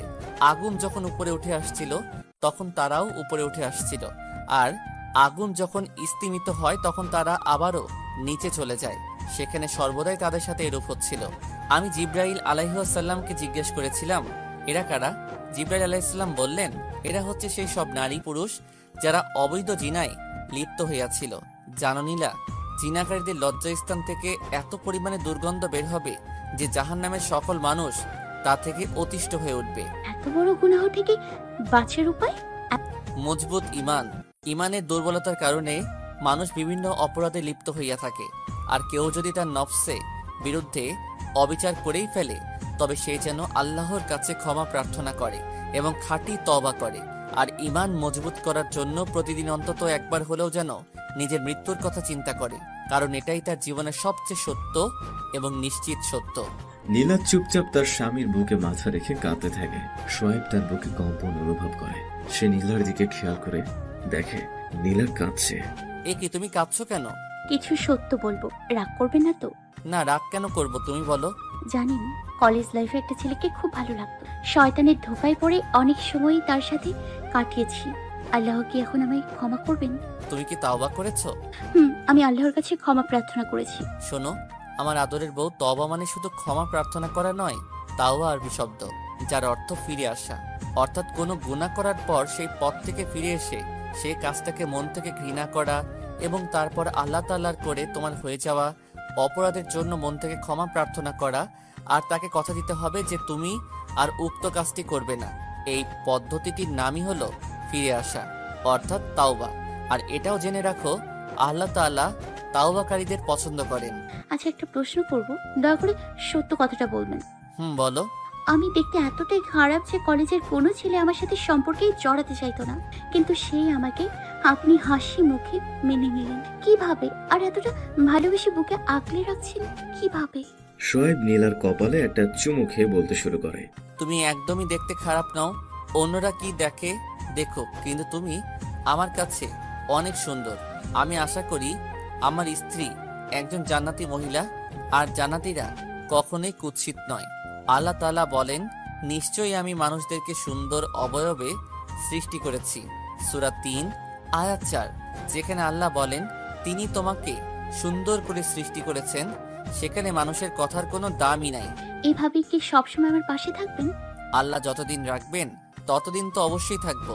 নীলা সোয়েবকে শক্ত করে জড়িয়ে তার বউকে মাথায় রেখে কাঁদতে থাকে। তবে এটা দুঃখের কান্না নয়, এটা অনেক বড় কিছু প্রাপ্তির কান্না। নীলা তার প্রত্যাশিত ভালোবাসা পেয়ে গেছে, আর এই ভালোবাসায় কোনো দোষ নেই। এটা অপরাধ নয়, এটা আল্লাহ তাআলাই তাদের দুজনের মধ্যে সৃষ্টি করে দিয়েছেন। হ্যাঁ, এটাই হালাল ভালোবাসা। নীলা, হুম। অনেক রাত হয়েছে আর খুব ঠান্ডা পড়ছে, চলো ঘরে যাই। আর একটু থাকি, খুব ভালো লাগছে। সোয়েব কিছু বলল না। সেখানে আরো কিছুক্ষণ সময় পার করে ঘরে এসে শুয়ে পড়ল। নীলা আজ তার স্বামীর বুকে মাথা রেখে ঘুমিয়ে পড়ল। রাত ৩টার দিকে সোয়েবের ঘুম ভেঙে গেল, আর এটা তার অভ্যাস হয়ে গেছে। আগে কষ্ট হলেও এই সময় অনেক চেষ্টা করে হলেও ঘুম থেকে উঠত, কারণ সে জানে রাতে এই সময়টায় তার রব প্রথম আসমানে এসে তার বান্দাদেরকে তার কাছ থেকে কিছু চেয়ে নিতে পারে। আজ সোয়েবের ঘুম ভেঙে দেখলো নীলা এখনো তার বুকের উপর ঘুমিয়ে আছে। সোয়েব নীলার কপালে চুমু এঁকে দিয়ে আস্তে করে তাকে বালিশে শুইয়ে দিয়ে বিছানা ছেড়ে উঠছিল। এমন সময় সোয়েবের হাত ধরল নীলা। সোয়েব নীলার দিকে তাকিয়ে দেখে নীলার ঘুম ভেঙে গেছে। আপনি আমায় কেন ডাকেন না? গতকালও একাই আল্লাহর কাছে কাঁদতেন। আমি কি এই সময় আল্লাহর কাছে কিছু চাইতে পারি না? নীলার কথায় সোয়েবের মুখে হাসি ফুটে ওঠে। হ্যাঁ, সোয়েব নীলাকে ইচ্ছে করেই ডাকেনি। সে ভেবেছিল এত তাড়াতাড়ি নীলাকে ডাকলে হয়তো সে রাগ করবে, কারণ নীলার ঈমান এখনো মজবুত হয়নি। তাই নীলার মুখ থেকে কথা শুনে বেশ খুশি হয় সে। দাঁড়িয়ে হাসছেন কেন? আর আমায় ঘুম থেকে ডাকলেন না কেন? কাল থেকে ডাকবো ইনশাআল্লাহ। তারপর দুজনেই ফ্রেশ হয়ে অজু করে তাহাজ্জুদ নামাজ আদায় করে দিল। নামাজ শেষ করে তারা তাদের রবের কাছ থেকে নিজেদের কিছু প্রয়োজন চেয়ে, যা তাদের ইহকাল এবং পরকালের কাজে আসবে। তারপর সোয়েব এসে বিছানায় শুয়ে পড়ল। নীলাও এসে সোয়েবের বুকে মাথা রেখে শুল। এ কি, তুমি এখানে শুচ্ছ কেন? তো কোথায় শুবো? তোমার বালিশে সব। না, বালিশে শুলে ফজরে যদি আপনি না ডাকেন তাহলে হয়তো উঠতে পারবো না। তার থেকে ভালো আমি এখানেই শুবো। আপনি নামাজের জন্য উঠলে আমারও ঘুম ভেঙে যাবে। নীলার কথা শুনে সোয়েব তাকে জড়িয়ে নিল বুকের মাঝে। বাহ, আমার বউটা তো বেশ চালাক। জি জনাব। নীলা, হুম। মনে আছে তুমি না বলেছিলে ইসলাম অনেক কঠিন? দেখো, আজ নিজের দিকে তাকিয়ে এই শীতের রাতে আরামের বিছানা ছেড়ে তুমি নিজেই উঠে গেছো। এমন শীতের মধ্যেও ঠান্ডা পানি দিয়ে অজু করে আল্লাহকে সেজদা করলে এখনো কি মনে হয় ইসলাম কঠিন? ইসলাম একদমই কঠিন নয়, বরং এতেই শান্তি লুকিয়ে আছে। সত্যি বলছি, এই মুহূর্তে আমার যে কতটা ভালো লাগছে আমি আপনাকে বলে বোঝাতে পারবো না। আপনাকে অনেক ধন্যবাদ আমাকে আমার বরের সাথে পরিচিত করানোর জন্য। বউ কখনো ধন্যবাদ বলবা না, কারণ এটা কোনো কাজে আসে না। এমন কিছু বলো যা বললে নেকিও হয় এবং সেটা আল্লাহ তাআলার পক্ষ থেকে মঙ্গলও নিয়ে আসবে। তাহলে কি বলবো? জাজাকাল্লাহ খাইরন, এর অর্থ আল্লাহ আপনাকে উত্তম প্রতিদান দান করুক। জাজাকাল্লার খয়রন। ওয়া ইয়াকি, এটার মানে কি? এর মানে তোমার প্রতিও। এরকম আরো কিছুক্ষণ কথা বলে দুজনেই ঘুমিয়ে যায়। সকালে সোয়াইব আর তার বাবা মসজিদ থেকে বাড়ি ফেরে। নীলা তখন তার মায়ের সাথে রান্না করে। সোয়াইব নিজের ঘরে গিয়ে কুরআন নিয়ে বসে। এটা তার প্রতিদিনের কাজ। কুরআন তিলাওয়াত এবং তাফসির পড়ার পর সোয়াইব গোসল করে নিচে যায়। আজ অফিস আছে, তার একটু দাঁড়াই আছে সে। মা টেবিলে খাবার দেয়। নীলা সবাইকে খাবার পরিবেশন করে, কিন্তু নিজে বসছে না। সবাই বলেছে নীলাকে বসতে, কিন্তু সে বলল আমি পরে খাবো, আপনাদের শেষ হোক। খাওয়ার মাঝে সোয়াইব লক্ষ্য করলো নীলা কেমন যেন তার দিকে তাকিয়ে আছে। কিছু বলবে? না, আপনি খেয়ে নিন। মা বাবার খাওয়া শেষ হলে তারা নীলাকে খেতে বসতে বলে চলে গেল। সোয়াইব খাওয়া শেষ করে। নিন মহারানী, আমাদের খাওয়া শেষ, এবার তো আপনি খেতে বসুন। আমি খাবো না, আমার খিদে নেই। সোয়াইব চিন্তায় পড়ে গেল, হঠাৎ কি হলো। সোয়াইব একটু ভালো করে চিন্তা করলো। ইস, আমার তো মনেই ছিল না। মহারানী মনে হয় রাগ করেছে, এখন রাগ ভাঙাতে হবে। সোয়াইব নীলার কাছে গেল। সরি মহারানী, আমার ভুল হয়ে গেছে। কি ভুল করেছেন আপনি? আজ অফিস আছে তো, তাই তাড়াই ছিলাম, যে কারণে ভুলেই গেছি। তুমি নিজে হাতে খেতে পারবে না? তো আমাকে রেখে একা একা খেলেন কেন? বললাম বাবা, ভুল হয়ে গেছে। দেখি তোমার হাতের এখন কি অবস্থা। সোয়াইব নীলার হাতে চুমু খেল। প্রায় ঠিক হয়ে গেছে, আলহামদুলিল্লাহ। চলো তোমায় খাইয়ে দেই। নীলা বাচ্চা মেয়ের মতো চেয়ারে বসে পড়ে। সোয়াইব নীলার অবস্থা দেখে হেসে দেয়। নীলার জন্য খাবার নিয়ে তাকে খাইয়ে দিতে থাকে। একটা প্রশ্ন করব? বলো। আপনি সবসময় এমন হাসেন কেন? এটাও সুন্নাত। আর এখন চুপচাপ খাও, খাওয়ার সময় কথা বলতে হয় না মহারানী। সোয়াইবের কথা শুনে নীলা চুপচাপ খেতে লাগলো। খাওয়া শেষে সোয়াইব অফিসের জন্য প্রস্তুত হচ্ছে। নীলা, নীলা, জি বলুন। রান্নাঘরে আছি। এদিকে আসো। কিছুক্ষণ পর জি, কিছু বলবেন? অফিসে যাবো তো। তো যান। আমি কি আপনাকে না করেছি? চুল আঁচড়ে দাও। আমি চুল আছড়ে দিব? আপনি কি ছোট বাচ্চা নাকি? আমার বউকে যদি ছোট বাচ্চাদের মতো খাইয়ে দিতে হয়, তাহলে আমার বউ কেন আমার চুল আঁচড়ে দিতে পারবে না? ও, এই কথা। আসুন, আছড়ে দিচ্ছি। সোয়াইবের চুল আঁচড়ে দেওয়ার পর নীলা সোয়াইবকে দেখে হাসছে। কি হলো, হাসছো কেন? না, কিছু না। নীলার হাসি দেখে সোয়াইবের সন্দেহ হয়। সে আয়নার দিকে তাকিয়ে দেখে তার চুলের উপর দিয়ে ঝড় গেছে। নীলা এমন ভাবে চুল আঁচড়েছে যা দেখে সোয়াইবের নিজেরই হাসি পাচ্ছে। ও, তো এই হইল ব্যাপার। তাই তো বলি মহারানী এত হাসছে কেন। আপনাকে খুব সুন্দর লাগছে। ঠিক আছে মহারানী, যখন এত কষ্ট করে আশ্রয় দিয়েছেন, আজ এভাবেই অফিসে যাব। এই না না, এভাবে গেলে সবাই হাসবে। আমি ঠিক করে দিচ্ছি। নীলা সোয়াইবের চুল ঠিক করে দিচ্ছে। সোয়াইব এক ধ্যানে তার দিকে তাকিয়ে আছে। নিন, হয়ে গেছে। নিজের খেয়াল রেখো। বলেই নীলার কপালে একটা চুমু দিয়ে নিজের ব্যাগ নিয়ে দরজার দিকে হাঁটতে থাকে সোয়াইব। নীলাও চলে তার পিছু পিছু। সোয়াইব চলে যায়। বের হয়ে নীলা আল্লাহর কাছে তার স্বামীর নিরাপত্তা প্রার্থনা করে। দুপুরে নীলা ফোন দেয় সোয়াইবকে। আসসালামু আলাইকুম। ওয়ালাইকুম আসসালাম। জি, কিছু বলবেন মহারানী? আপনি দুপুরে খাবার খেয়েছেন? জি মহারানী। জোহরের নামাজ আদায় করেছেন? জি মহারানী। আপনার নামাজ হয়েছে? হ্যাঁ। আপনি কখন বাড়ি ফিরবেন? কিছুক্ষণ পরে ফিরবো ইনশাআল্লাহ। ঠিক আছে, তাহলে এখন রাখি। আসসালামু আলাইকুম। ওয়ালাইকুম আসসালাম। নীলা ফোন রেখে দেয়। আজ নীলার সময় কাটতেই চাইছে না। সে তার স্বামীকে একটু বেশি মিস করছে। বিকেল 3টার দিকে বাড়ি ফিরে সোয়াইব। এত দেরি করলেন কেন? আজ তো তাড়াতাড়ি বাড়ি ফিরলাম, আমার অফিস ছুটি তো 5টায়। ও, কিছু হয়েছে? না কিছু না, আপনি ফ্রেশ হয়ে আসুন। সোয়াইব বুঝতে পারে নীলার সমস্যা কি, আর সে এটাও আন্দাজ করে নেয় এর মূল কারণ। সোয়াইব ফ্রেশ হয়ে বিছানায় শুয়ে কিছুক্ষণ বিশ্রাম নেয়। নীলা এসে সোয়াইবের মাথা নিজের কোলে উঠিয়ে নেয়। মহারানী কি খুব মিস করেছে আমায়? হুম। মহারানী কি খুব বেশি ভালোবাসে আমায়? আমি জানি না। কাজ তো করতেই হবে, তাই না? হুম। সোয়াইব আর কিছু বলে না। নীলা সোয়াইবের মাথায় হাত বুলিয়ে দেয়। সোয়াইব নীলার কোলে ঘুমিয়ে পড়ে। এদিকে আসরের আজান হয়ে যায়। নীলার মন চাইছে সোয়াইবকে ডেকে দিতে, কিন্তু আবার মনে হচ্ছে অফিস থেকে আসলো, এখন সে ক্লান্ত হয়, তাই থাক। নীলা সেভাবেই বসে থাকে। আসরের সময় যখন মাকরু তখন সোয়াইবের ঘুম ভাঙে। ঘুম থেকে উঠে দেখে নীলা এখনো সেভাবেই বসে আছে। বেলার দিকে তাকিয়ে দেখে আসরের সময় প্রায় শেষ। নীলা, আসরের আজান হয়েছে? হ্যাঁ, আমায় ডাকুনি কেন? আমার মনে হলো আপনি ক্লান্ত তাই। তুমি নামাজ আদায় করেছো? না, এখনো করিনি। তাড়াতাড়ি চলো, সময় প্রায় শেষের দিকে। তারপর সোয়াইব এবং নীলা দুজনেই নামাজ আদায় করে নিল। সোয়াইব নীলাকে এই বিষয়ে কিছুই বলল না। নামাজের পর বিকেলে সোয়াইব বাজারের দিকে গেল। রাত 9টার দিকে বাড়ি ফিরল সে। আপনি কোথায় ছিলেন এতক্ষণ? আর ফোন অফ কেন? এই তো বাহিরে একটু কাজ ছিল, আর ফোনে চার্জ নেই। মা বাবা কোথায়? তারা ঘরে শুতে গেছে। খাবার খেয়েছে? হ্যাঁ, তারা খেয়েছে। তুমি খাইছো? না, আপনার জন্য বসছিলাম। তুমি খাবার রেডি করো, আমি ফ্রেশ হয়ে আসছি। সোয়াইব নীলাকে খাইয়ে দিচ্ছিল, এমন সময় নীলা খাবার নিয়ে সোয়াইবকে খাইয়ে দিতে লাগলো। তোমার হাত তো ঠিক হয়ে গেছে, তাহলে আমায় খাইয়ে দিতে বললে কেন? আপনার হাতেই খেতে ভালো লাগে। তাহলে আর কতদিন খাইয়ে দিতে হবে? আপনার ভালো না লাগলে আর খাইয়ে দিতে হবে না। আরে মহারানী, রাগ করে কেন? আমি তো এমনি জানতে চাইলাম। নাও, হা করো। খাওয়া শেষে প্রতিদিনের মতোই তারা বাগানের দোলনাটিতে গেল। নীলা বরাবরের মতো আজকেও একটা চাদর নিল দুজনের মধ্যে। চাঁদের আলোয় দুজন এক চাদরের ভেতরে বসা। দিনের এই সময়টা নীলার কাছে সব থেকে পছন্দের। মহারানী, একটা প্রশ্ন করব? বলুন। আমায় কতটা ভালোবাসো? অনেক ভালোবাসি, সত্যি বলছি। জানি না কতটা, তবে অনেক বেশি ভালোবাসি আপনাকে। এই ভালোবাসার উদ্দেশ্য কি? মানে কোন স্বার্থে আমায় এত ভালোবাসো? স্বামীর মুখে এই কথা শুনে স্বামীর মুখের দিকে তাকায় নীলা। আরে বলো না, কোন স্বার্থ হাসিলের জন্য আমায় এতটা ভালোবাসো? আপনি কি বলছেন? স্বার্থের জন্য কেন ভালোবাসবো? আপনি আমার স্বামী, আমার সবচেয়ে প্রিয় মানুষ। আপনাকে কেন স্বার্থের জন্য ভালোবাসবো? তুই যদি কোনো স্বার্থের জন্য আমায় ভালো না বেসে থাকো, তাহলে তোমার ভালোবাসা আমার আর তোমার কোনো উপকারে আসবে না, বরং এই ভালোবাসা আমাদের গোমড়া করে দিবে। আপনি কি বলছেন এগুলো? নীলা, মনোযোগ দিয়ে শোনো। আমি তোমায়, আমার বাবা মাকে এবং আমার মুমিন ভাইদের ভালোবাসি একমাত্র আল্লাহ তাআলাকে খুশি করার জন্য। জানো নীলা, বর্তমান সমাজের প্রায় সবাই এই কথাগুলো শুনেছে। পড়ালেখা করো, ভালো রেজাল্ট করো, তোর আগামী অনেক ভালো হবে।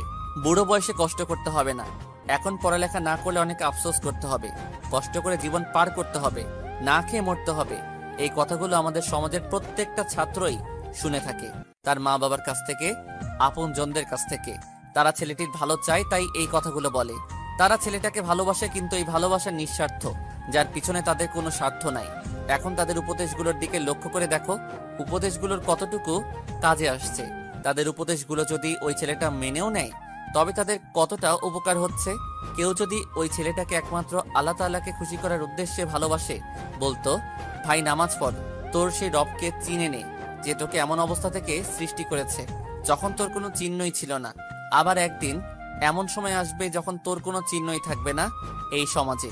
যতটুকু সময় আছে ভাই, তোমার রবের দিকে ফিরে যাও, কারণ তুমি চাও বা নাই চাও, একদিন তার সামনে তোমাকে দাঁড়াতেই হবে, এবং সেদিন তোমার এই দুনিয়ার জীবনের সবকিছুর হিসাবই তিনি নিবেন।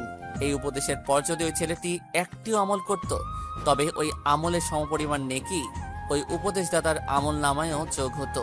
মুমিনরা কিছুই অপচয় করে না, সেটা না সময় না নিজের মুখের কথা।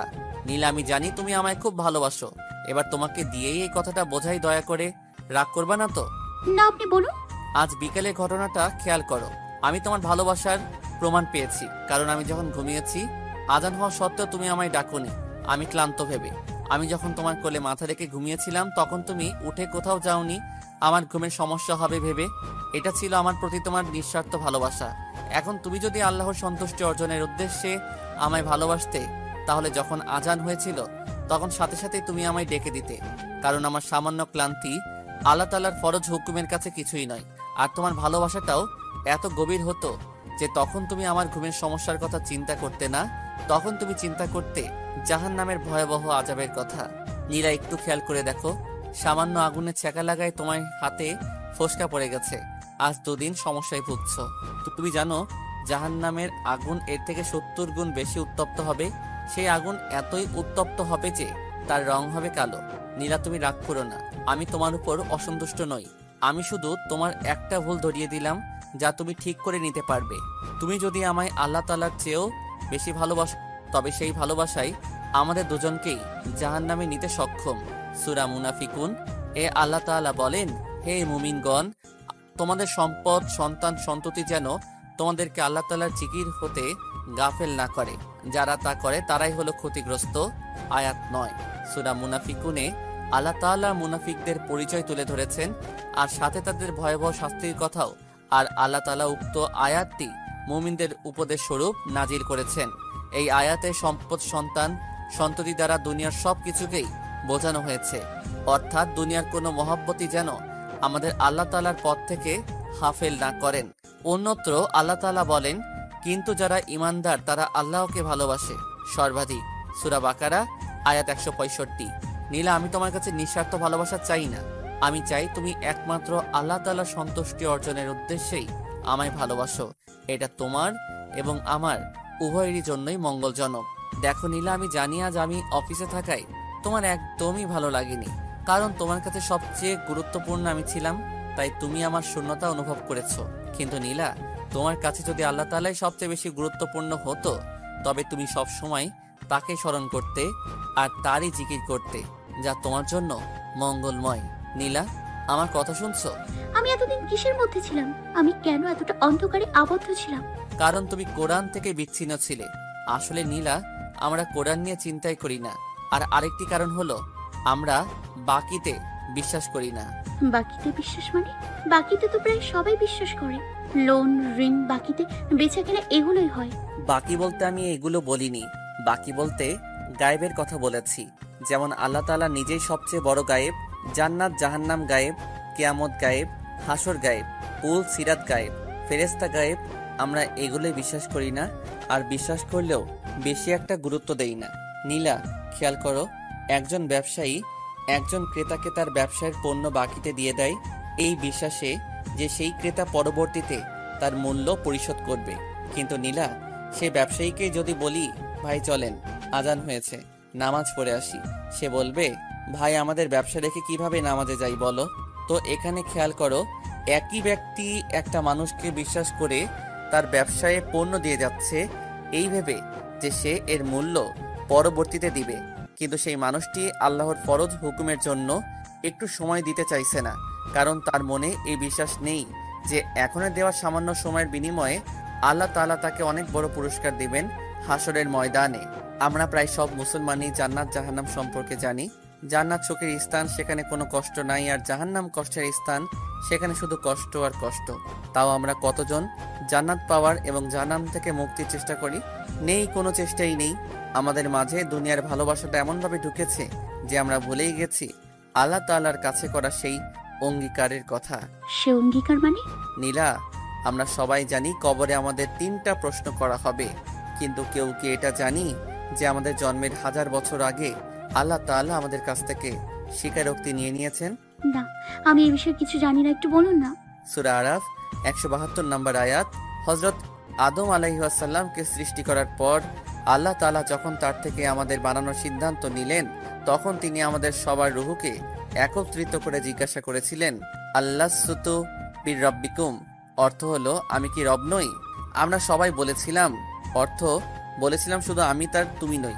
হযরত আদম আলাইহিস সালাম ও হাওয়া আলাইহিস সালামের পর আজ পর্যন্ত যারা দুনিয়ায় এসেছে এবং ভবিষ্যতে আসবে, সবাই একসাথে বলেছিলাম। কি বলেছিলাম? অর্থাৎ অবশ্যই। খেয়াল করো, আমরা যদি তখন হ্যাঁ বলতাম তাহলে অনেক হতো, কিন্তু বলেছি অবশ্যই। এই আয়াতের সম্পর্কিত একটি হাদিস হচ্ছে, রাসূল সাল্লাল্লাহু আলাইহি সাল্লাম বলেন, প্রতিটি শিশুই প্রকৃতি নিয়ে জন্ম নেয়, অর্থাৎ আল্লাহকেই রব মেনে জন্ম নেয়। পরে তার পিতামাতা তাকে ইয়াহুদি, খ্রিস্টান বা অগ্নি পূজক বানিয়ে নেয়। বুখারী জানাজা অধ্যায়, মুসলিম তাকদীর অধ্যায়। সহিহ মুসলিমের বর্ণনায় রয়েছে, মহান আল্লাহ তাআলা বলেন, আমি আমার বান্দাদেরকে একনিষ্ঠ রূপে সৃষ্টি করেছি, অতঃপর শয়তান তাদেরকে ইসলাম হতে পথভ্রষ্ট করে দেয়। তাহলে দেখো নীলা, আমরা দুনিয়ার মহব্বতে কতটা বিভোর আছি। যখন আমরা আল্লাহ তাআলার নিয়ামত ভোগ করে পারিনি, তখন আমরা স্বীকার করেছি, হ্যাঁ আপনি আমাদের রব। কিন্তু দুনিয়ায় এসে তার এত নিয়ামত গ্রহণ করার পর তাহাকেই অস্বীকার করছি, অথচ এই সকল কিছুই তাহারই সৃষ্টি। একটা গল্প বলি নীলা, খেয়াল করো। খুব ধনী একজন ব্যক্তি বিবাহের জন্য ভালো মেয়ে খুঁজছে, যে শুধু দেখতে নয়, মনের দিক থেকে ভালো এবং বুদ্ধিমতী। তো সে কিভাবে বুঝবে কোন মেয়েটা ভালো? অনেক চিন্তার পরে সে ঘটকদের জানিয়ে দিল তাকে যে মেয়েগুলো বিবাহ করতে চায় তাদের সবাইকে একসাথে হাজির করতে। একটি দিন ঠিক করা হয় এবং উক্ত দিনে সকল মেয়েরাই উপস্থিত হয়। তারপর সে ধনী ব্যক্তিটি তাদের মাঝে উপস্থিত হয় এবং কাজের লোকেরা বেশ কিছু বড় বড় থালা নিয়ে আসে, যার মধ্যে অনেক গহনা এবং টাকা রাখা আছে। কাজের লোকগুলো বের হয়ে গেলে ওই ধনী ব্যক্তিটি উপস্থিত মেয়েদেরকে বলল, তোমাদের মধ্যে যে এখান থেকে সবচেয়ে মূল্যবান জিনিসটি নিতে পারবে, আমি তাকেই বিবাহ করব। উপস্থিত সবাই হামলে পড়ল গহনাগুলোর উপর এবং সবচেয়ে মূল্যবান গহনাটি খুঁজতে লাগলো। একটি মেয়ে এসে ওই ধনী ব্যক্তিটির পিছনে দাঁড়িয়ে রইল। কিছুক্ষণ পর সবাইকে থামতে বলা হলো এবং দেখলো কেউ সোনার গহনা হাতে নিয়ে দাঁড়িয়ে, কেউ হীরার নেকলেস, এভাবে এক একজন এক একটা জিনিস নিয়েছে। সবার শেষে একটা মেয়ের কাছে যায় যে খালি হাতে দাঁড়িয়ে আছে। তাকে জিজ্ঞাসা করা হলো, তুমি কি নিয়েছো? মেয়েটি বলল, আমি এখানে সব থেকে দামি জিনিসটাই নিয়েছি। মেয়েটির কথা শুনে বাকি সবাই অবাক হয়ে গেল, কারণ মেয়েটি খালি হাতে দাঁড়িয়েছিল। তাকে জিজ্ঞাসা করা হলো, কি তোমার সেই দামি জিনিসটা? মেয়েটি উপস্থিত সবাইকে বলল, আপনারা যার সম্পদ এতক্ষণ ভাগ করছিলেন, আমি সেই সম্পদের মালিককে বেছে নিয়েছি, কারণ সে যদি আমার হয়ে যায় তাহলে এই সব কিছুই আমার, আর আমি জানি তার কাছে এগুলোর চেয়েও অনেক বেশি আছে। মেয়েটি জবাব শুনে সবাই অবাক হয়ে যায়। এই গল্পটাতে খেয়াল করো নীলা, বাকি সবাই শুধু সম্পদটাই নিল, কিন্তু কেউ চিন্তা করলো না যে যদি আমি এই সম্পদের মালিককেই নিয়ে নেই তাহলে এই সব তো আমারই। এবার বাস্তবে আসো, দুনিয়ায় আমরা এটা নিয়ে মারামারি করি, ওটার জন্য খুন করি, কিন্তু দুনিয়ার সবকিছুর মালিক কিন্তু একমাত্র আল্লাহ তাআলাই। আমরা কেউ তাকে পাওয়ার চেষ্টা করলাম না, আমরা কেউ ভাবলামই না যে যদি তাকেই আমি পেয়ে যাই তাহলে তো পুরো দুনিয়াটাই আমার। আমরা শুধু বলি এটা আমার, ওটা আমার, কিন্তু আমরা বারবার কেন ভুলে যাই যে এই দুনিয়ার কিছুই আমার নয়, সবকিছুই আল্লাহ তাআলার। তুমি যদি দুনিয়ার সবকিছুই কিনে নাও তবুও তুমি এগুলো ভোগ করতে পারবে না, কারণ মৃত্যু হয়তো ততদিনে তোমার দরজায় করা নাড়বে। আমাদের উচিত দুনিয়ার পিছনে না দৌড়ে দুনিয়ার মালিকের পিছনে দৌড়ানো, কারণ আমরা তাকে যদি পেয়ে যাই পুরো দুনিয়াটা থেকেও অনেক বেশি পাবো, কারণ তার সম্পদ ভান্ডার কখনোই খালি হবে না। আর একটা কথা নীলা, পৃথিবীতে এমনও কিছু লোক আছে যারা বলে মাই লাইফ মাই স্টাইল, অর্থাৎ আমার জীবন আমার নিয়ম, ইচ্ছা বা ধরন। তাদের কাছে আমার প্রশ্ন, আপনার জন্মের পিছনে আপনার অবদান কি? আপনি কি নিজেই নিজেকে জন্ম দিয়েছেন? আপনি কি নিজেই নিজেকে সৃষ্টি করেছেন? না, তাদেরকেও আল্লাহ তাআলা সৃষ্টি করেছেন। সুতরাং তার জীবনেও নিয়ম চলবে একমাত্র আল্লাহ তাআলারই। এই প্রবাদটা নাস্তিকরা তৈরি করেছে। দেখো নীলা, সমাজে কত ফিতনা ছড়িয়ে পড়েছে, আর আমরা কখন কিসের ভিতরে চলে যাই আমরা নিজেরাও জানি না। আল্লাহ আমাদেরকে এই ফিতনা থেকে রক্ষা করুন। নীলা, তুমি কি ঘুমিয়ে গেছো? না, আমি আপনার কথা শুনছিলাম। আচ্ছা, এত কিছু হচ্ছে কিন্তু মানুষ কিছু বুঝতে পারছে না কেন? এই কারণটা তোমায় অনেক আগেও বলেছি। এর কারণ হচ্ছে তারা কোরআনের সাথে সম্পর্ক রাখে না। তুমি জানো পবিত্র কোরআনের কোন সূরাটা সবার আগে অবতীর্ণ হয়েছে? হ্যাঁ, সূরা আলাকা প্রথম 5 আয়াত। আর সূরা আলাকের প্রথম আয়াতের প্রথম শব্দটাই হচ্ছে অর্থাৎ পড়ো। নীলা, খেয়াল করো, আল্লাহ তাআলা ওহীর মাধ্যমে যে ফজর হুকুমটা আগে পাঠালেন সেটাই হচ্ছে পড়ো, অর্থাৎ তিনি আমাদেরকে জানতে বলেছে, জ্ঞান অর্জন করতে বলেছে। আচ্ছা, আল্লাহ কেন অন্যান্য ফরজের আগে এই ফরজটা দিলেন? একটা বাস্তবিক উদাহরণ দিব। হুম নীলা, তোমার হাতে কাগজের মধ্যে একটা ঠিকানা লিখে দিয়ে তোমায় আমি বললাম তুমি আমার অমুক বোনের বাসা থেকে ঘুরে আসো। এখন তুমি আমার সেই বোনের বাড়ি চিনো না, আর তোমাকে যে ঠিকানা আমি লিখে দিয়েছি সেটাও তুমি পড়লে না, তাহলে কি তুমি আমার সেই বোনের বাড়ি যেতে পারবে? অবশ্যই না। আমি যদি ঠিকানা না জানি তাহলে অবশ্যই আপনার লিখে দেওয়ার ঠিকানা পড়েই আমি সেখানে পৌঁছতে পারবো। এবার খেয়াল করো নীলা, আমরা সব মানুষই জান্নাতের কথা শুনেছি আর আমরা সবাই জান্নাতে যেতে চাই, কিন্তু জান্নাতের ঠিকানা আমরা কোথায় পাবো? কোন পথে গেলে জান্নাত পাবো সেই পথটা তো আগে বের করতে হবে। আল্লাহ সেই জান্নাতের সন্ধানের অর্থাৎ তাকে সন্তুষ্ট করার উপায় এই কিতাবের মধ্যে উল্লেখ করে দিয়েছেন। এখন আমরা যদি এটা নাই পড়ি তাহলে আমার অবস্থা ওই ঠিকানা না জানা ব্যক্তিটির মতোই হয়ে যাবে। আমি যদি নাই জানি যে আমায় কি আমল করতে হবে, তবে কিভাবে আমি আমল করব? আমল করার আগে তো আমায় জানতে হবে কি করবে আর কিভাবে করব। এই জানাটাকে আল্লাহ তাআলা আমাদের জন্য প্রথম ফরজ দিয়েছেন। নীলা চুপচাপ তার স্বামীর কথা শুনছে। নীলা হয়তো ভাবছো যেদিন থেকে এসেছি শুধু বকটলেই যাচ্ছে, বলেই যাচ্ছে হ্যাঁ আমি বলছি শুধুমাত্র তোমাকে তোমার রবের সাথে পরিচয় করিয়ে দেওয়ার উদ্দেশ্যে এবং তার বিধানগুলোই তোমায় জানিয়ে দিচ্ছি, কারণ আমি তোমায় ভালোবাসি আল্লাহ তাআলার জন্য এবং তোমায় নিয়ে আল্লাহ তাআলার জান্নাতে একই সাথে থাকতে চাই। এই না না না, আপনি কি বলছেন? আমি এমন কিছুই ভাবছি না। সত্যি বলছি, আপনার কথা শুনতে খুব ভালো লাগে আমার, আর এই সময়টা খুব ভালো লাগে আমার। আপনার মাধ্যমে আমি আমার রবকে চিনতে পারলাম। আপনি আমার জীবনের সবচেয়ে বড় নিয়ামত আল্লাহর পক্ষ থেকে। আর হ্যাঁ, আরেকটা কথা, এখন আমিও আপনাকে শুধুমাত্র আমার সেই রবকেই খুশি করার জন্য ভালোবাসি, যার হাতে আমার জীবন। আচ্ছা, অনেক রাত হলো, চলো ঘুমাতে যাই। নীলা, আমরা যাই করি না কেন তার একমাত্র নিয়ত হতে হবে আল্লাহ তাআলাকে খুশি করা। যেমন আমরা ভাত খাই কেন? বেঁচে থাকার জন্য। বাঁচিয়ে আল্লাহ তাআলাই রাখেন, সেটা খাইয়েই হোক আর না খাইয়ে। এমন অনেক মানুষ আছে যারা খেতে খেতে মৃত্যুবরণ করেছে। খাদ্য মানুষকে ততক্ষণই বাঁচিয়ে রাখে যতক্ষণ আল্লাহ তার হায়াত রেখেছেন, আর মানুষ ঠিক ততটুকুই খাদ্য খায় যা আল্লাহ তার রিজিকে রেখেছেন। আমরা যদি এই নিয়ত করি যে ইবাদত করতে হলে আমার শক্তি প্রয়োজন আর আমি সেই জন্যই খাবার খাই, অর্থাৎ ইবাদত করার জন্যই খাদ্য খাই, তবে তোমার এই সামান্য নিয়তটাও আল্লাহ তাআলাকে খুশি করতে পারে। নীলা, আমাদের প্রত্যেকটা আমলই নির্ভর করে নিয়তের উপর। আমাদের সমাজে এমন অনেক মানুষ আছে যাদের ভালো ভালো কাজগুলোর ফলে একটি নেকিও তারা পাচ্ছে না, শুধুমাত্র নিয়ত ঠিক না থাকার কারণে। যেমন এমন অনেক নেতা আছে যারা জনগণের কাছে ভালো শাস্তে নামাজ আদায় করে। এমন অনেক কর্মী আছে যারা নেতাকে খুশি করার জন্য নামাজ আদায় করে। এমন অনেক লোক আছে যারা বাধ্য হয়ে নামাজ আদায় করে। এদের নামাজ বিন্দু মাত্র উপকারে আসবে না হাসরের ময়দানে। এমন অনেক হাজি আছে যারা হজ করে এই ভেবেছে এলাকায় আমার আলাদা একটা সম্মান হবে, সবাই হাজি সাহেব বলে ডাকবে। এসব লোকদের হজ কোনো কাজে আসবে না কিয়ামতে।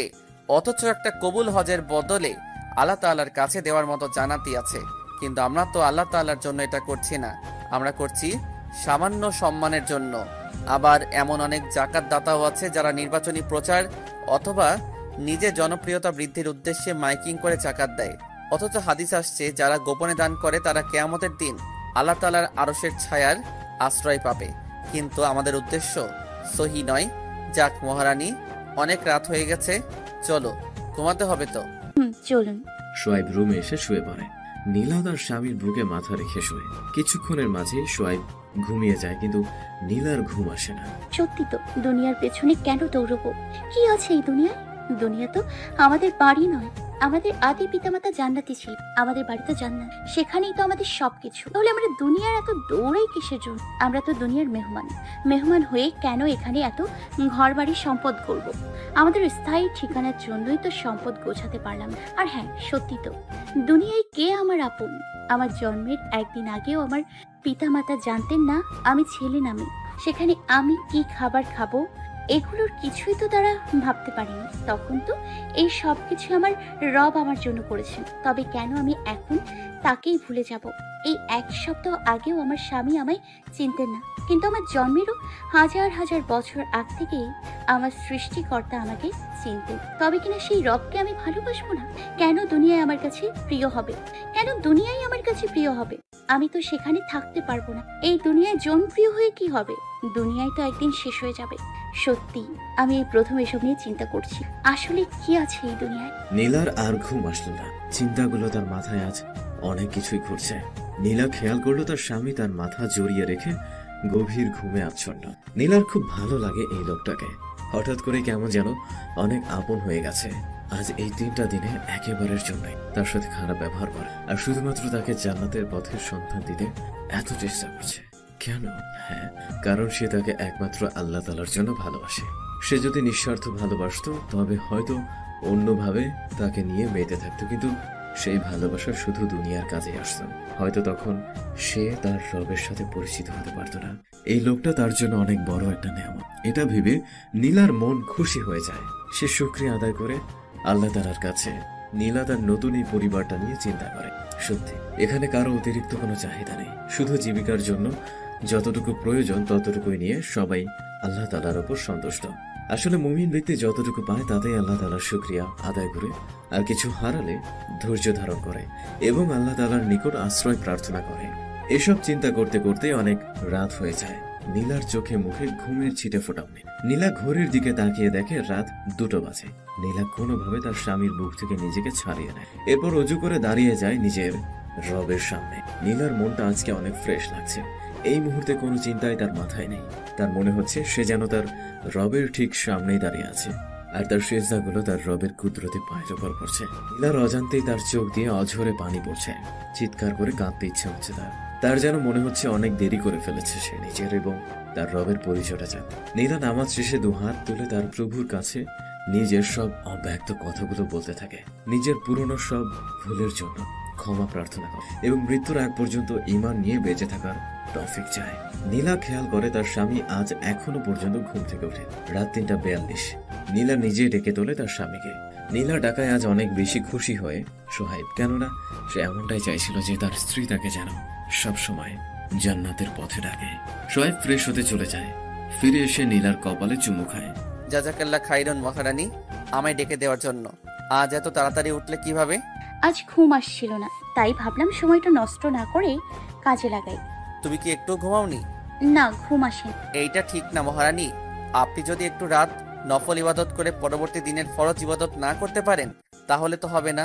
শুনো, ঘুম সবার জন্যই দরকার, কেননা এটা ঠিকমতো না হলে শরীর খারাপ করবে, আর এমনটা হলে অন্যান্য ইবাদতগুলোই সমস্যা হবে। কি করব, ঘুম আসছিল না তো। আচ্ছা ঠিক আছে মহারানী, চলুন নামাজ পড়ি। এরপর নীলা আবার তার স্বামীর সাথে নামাজ পড়তে থাকে। কিছুক্ষণ পর, মহারানী আপনি ঘুমাবেন না? আমি কিন্তু শুয়ে পড়লাম। এই যে শুনুন না, আর তো কিছুক্ষণ বাকি, ফজরের এখন না ঘুমালে হয় না? সোহাইব মুচকি হেসে বলে, মহারানী সকালে তো আমার অফিস আছে, আমাকে তো কাজে যেতে হবে। এখন যদি না ঘুমাই তাহলে ঠিকমতো কাজ করতে পারবো না।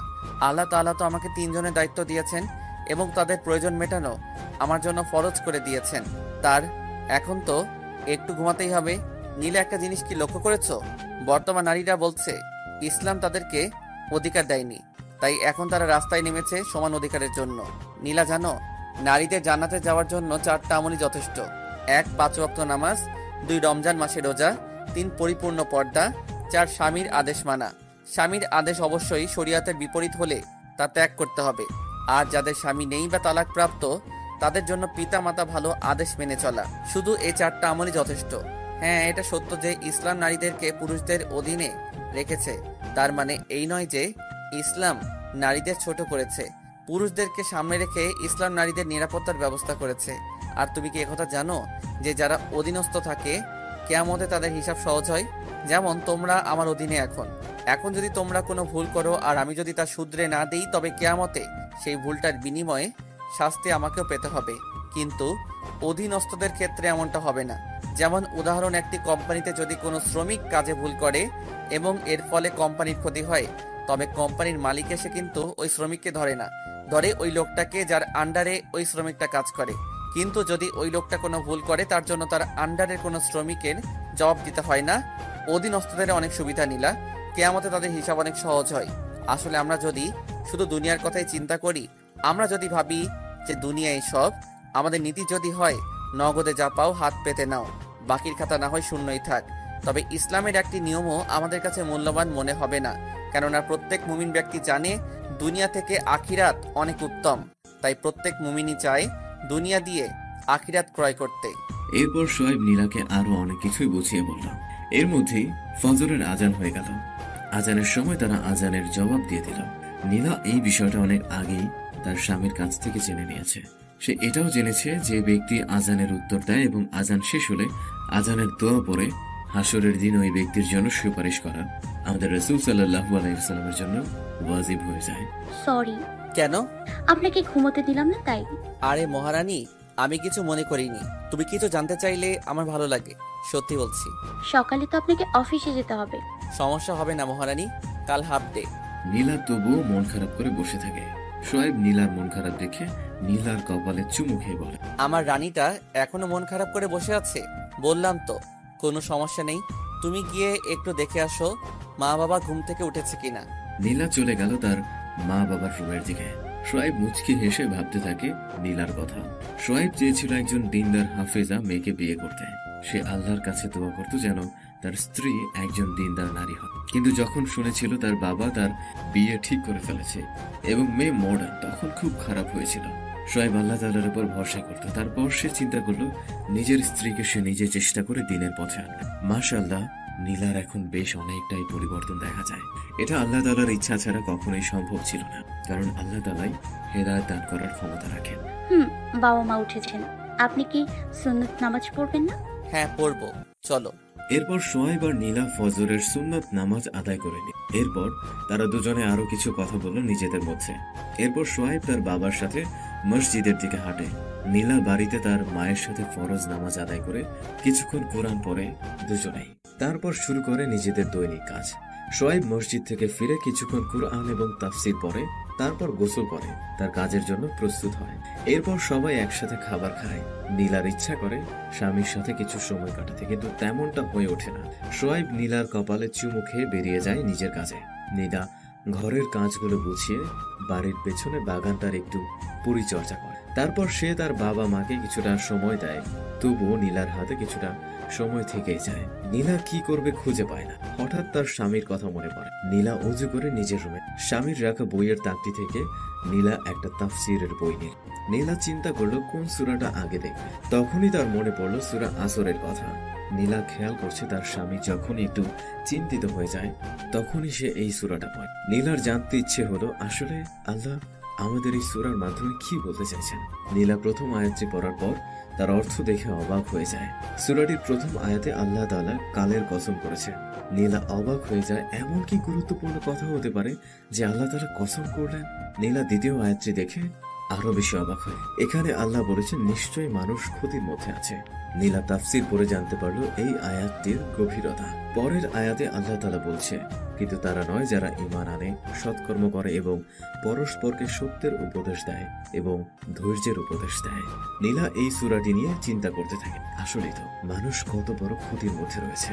জন্মের পর কিছুদিনই তারা একটু আনন্দ করতে পারে, তারপর ছোটে অর্থের পেছনে, শান্তির পেছনে। কিন্তু জীবনে এত পরিশ্রম করেও তারা শান্তির খোঁজ পায় না। আর যদি কেউ পেয়েও যায় তবে সে বেশি দিন তা ভোগ করতে পারে না। মৃত্যু তার দুনিয়ার সবকিছুর অবসান ঘটিয়ে দেয়, কিন্তু তারা কতটা অভাগা যে মৃত্যুর পরেও তারা শান্তি খুঁজে পায় না। তাদের জন্য শুরু হয়ে যায় কঠিন আযাব। সত্যি কত বড় ক্ষতির মধ্যে আছে তারা। আর যারা আল্লাহ তাআলার প্রতি ঈমান আনে তারা আল্লাহ তাআলার উপর সর্বদাই সন্তুষ্ট, যে কারণে তাদের মনে সর্বদাই শান্তি বিরাজ করে। তাদের করার সৎকর্মের ফলে সমাজেও কিছুটা শান্তিপূর্ণ পরিবেশ বিরাজ করে। ঈমানদার ব্যক্তি নিজে সর্বদা সত্য বলে এবং অপরকে সত্যের দিকে উৎসাহ দেয়। ঈমানদার ব্যক্তির উপর কোনো মুসিবত আসলে সে অধৈর্য না হয়ে আল্লাহ তাআলার উপর ভরসা রেখে চেষ্টা করে এবং তারা অপরকেও ধৈর্য ধারণের পরামর্শ দেয়। সত্যি কতই না শান্তিময় হয় ঈমানদারদের দুনিয়া এবং আখিরাত। এরপর নীলা আরো কিছুক্ষণ কুরআন পড়তে থাকে। দুপুরে নামাজ শেষে মা বাবার সাথে খাওয়া দাওয়া করে একটু ঘুমিয়ে নেয়। আজ নীলার দিনটা একদমই খারাপ লাগেনি। বিকেলে সোহাইব বাড়ি ফেরে। আসসালামু আলাইকুম মহারানী। ওয়ালাইকুম আসসালাম। দিন কেমন কাটলো মহারানী? আলহামদুলিল্লাহ ভালো। সোহাইব লক্ষ্য করলো নীলার মন খারাপ। মহারানী আপনার কি মন খারাপ? আজকে আপনি কিছু ভুলে যাচ্ছেন? কই না তো, কি ভুলবো? না কিছু না, আপনি ফ্রেশ হয়ে নিন। সোহাইব আর কিছু না বলে নীলার হাতে ব্যাগটা দিয়ে ফ্রেশ হতে চলে যায়। নীলার প্রচন্ড মন খারাপ হয়। স্বামীর বাড়ি ফেরার সময় হলেই নীলার দরজার কাছে অপেক্ষা করছিল, কারণ তার স্বামী ঘরে এসে নীলাকে জড়িয়ে তার কপালে চুমু খায়। কিন্তু আর তেমনটা না ঘটায় নীলার খারাপ লাগে। নীলা একটু বেশি ভালোবেসে ফেলেছে তার স্বামীকে। তার সামান্য একটু ভুলও তার মেনে নিতে কষ্ট হচ্ছে। ব্যাগটা রেখে সোহাইবের জন্য চা তৈরি করতে চলে যায় রান্নাঘরে। সোহাইব ফ্রেশ হয়ে রুমে এসে চিন্তা করতে থাকে নীলার কথা। সে জানে কি কারণে নীলার মন খারাপ, আর সে এটা ইচ্ছে করে করেছে, জাস্ট একটু মজা করার জন্য। নীলা চা নিয়ে রুমে প্রবেশ করে। চা সোহাইবের পাশে টেবিলে রেখে নীলা সেখান থেকে চলে আসতে যায়। সোহাইব পেছন থেকে নীলার হাত ধরে হ্যাচকা টান দিয়ে নীলাকে নিজের কাছে নিয়ে আসে। মহারানী কি হয়েছে? যেন মনে হচ্ছে বসন্তের সময় কালো মেঘ ছেয়ে গেছে আপনার মনে। কিছু হয়নি, আমি রান্না করব, ছাড়ুন। ওরে বাবা, মহারানীর এত রাগ! একটা চুমু না দেওয়ায় এত রেগে যাওয়া? আমি রাগ করিনি। তাহলে কি মহারানী অভিমান করেছে? জানি না, এখন ছাড়ুন, রান্নাঘরে যাব। আরে দাঁড়াও, আমি আমার মহারানীর অভিমানটা ভাঙাবো না, না হলে আমার আমার আগের ভালোবাসা কমে যাবে। আচ্ছা কি করি কি করলে আমার মহারানীর অভিমান ভাঙবে? স্বামীর এই কাণ্ড দেখে নীলার খুব হাসি পাচ্ছে, কিন্তু সে অনেক কষ্টে হাসি চেপে রেখেছে। আচ্ছা মহারানী, একটা চুমুর বদলে 10টা চুমু দিলে হবে? না থাক, 10টা না 20টা চুমু দিব।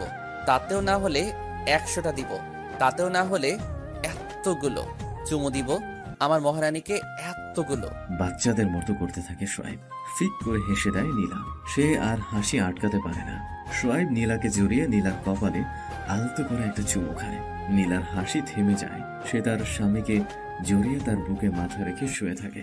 আমি আসলে দেখতে চাইছিলাম আমার মহারানীর ভালোবাসা কম হলে সে রাগ করে না নিজের অধিকার আদায় করে নেয়, কিন্তু আমার মহারানী তো রাগ করে, আর এমনটা করব না।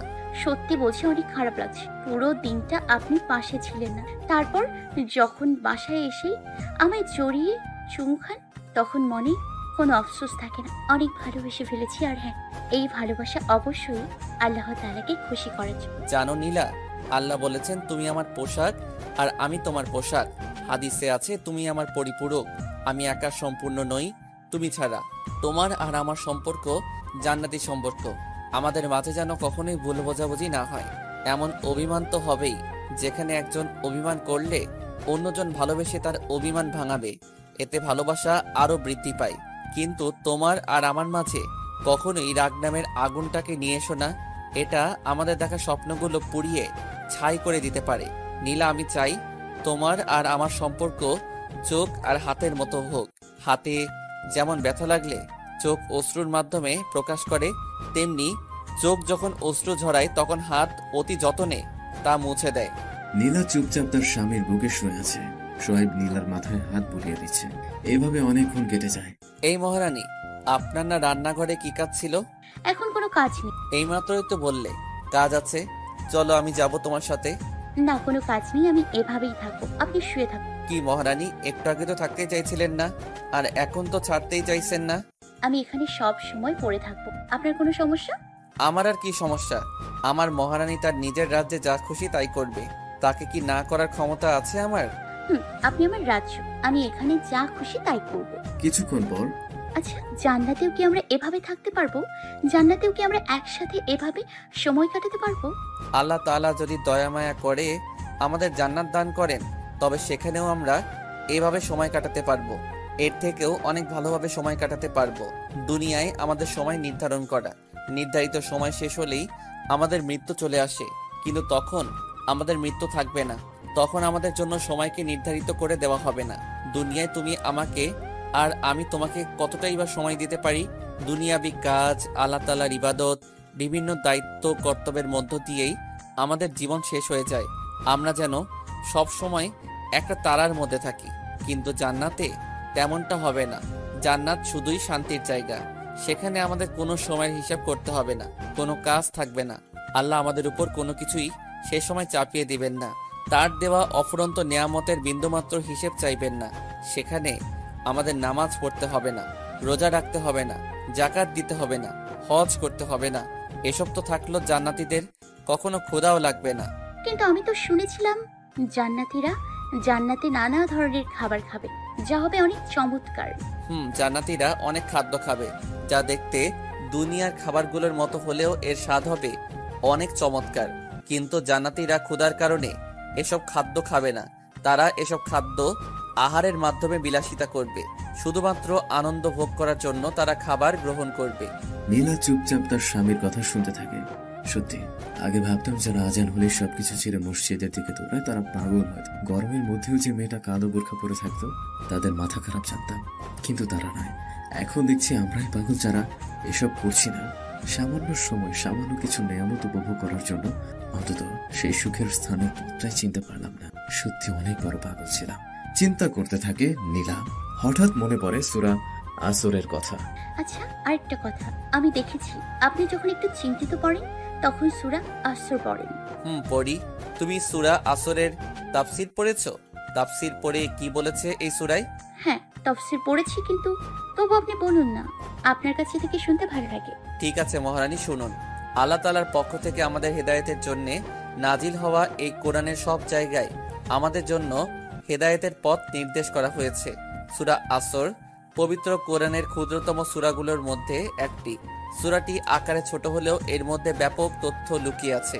ইমাম শাফেঈ রাহমাতুল্লাহি ওয়া আলাইহি এর মতে মানুষ এই সূরাটিকে চিন্তাভাবনা সহকারে পাঠ করলে তাদের দুনিয়া ও আখিরাতের সংশোধনের জন্য যথেষ্ট হয়ে যায়। এই সূরা আল্লাহ প্রথমেই কালের কসম করেছেন। নীলা, খেয়াল করো, আল্লাহ যদি মনে মনেও কিছু চায় তবে তা হতে দেরি হয় না, কারণ সবকিছুই তো তার, সবকিছুর মালিক তো তিনি যা খুশি তাই করতে পারেন। সে যদি সাধারণভাবেই বলতো সেই কথাই অনেক ছিল, কিন্তু আল্লাহ সূরার প্রথমেই কসম করেছেন। কিসের কসম? কালের কসম, অর্থাৎ সময়ের কসম। নীলা, চিন্তা করো, এত কিছু থাকতে আল্লাহ রাব্বুল আলামিন কেন সময়ের কসম করলেন? কারণ দুনিয়ার সবচেয়ে মূল্যবান হচ্ছে সময়। কারণ সাময়িক কিছু সময়ের সমষ্টি ছাড়া মানুষের জীবন বলতে আর কিছুই নেই। যেমন আমি যদি 40 বছর বেঁচে থাকি, এই 40 বছর সময়কালই হলো আমার জীবন। সময় কতটা মূল্যবান নীলা, তা আমরা চিন্তা করতে পারি না। একটা প্রবাদ আছে, সময়ের চেয়ে জীবনের মূল্য অনেক বেশি। ঠিক আছে কথাটা?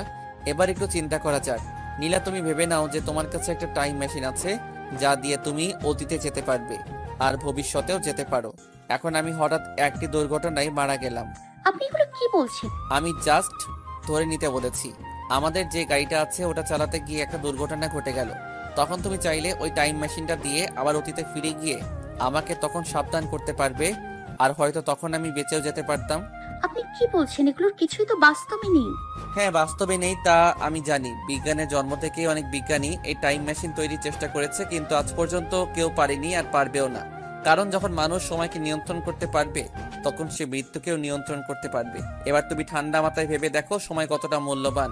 এই সময় কখনোই মানুষ নিয়ন্ত্রণ করতে পারবে না, এটা একমাত্র আল্লাহ তাআলাই পারেন, আর এটা তার কুদরতগুলোর মধ্যে একটা। তাহলে আশা করি বুঝেছো আল্লাহ কেন সময়ের কসম করলেন।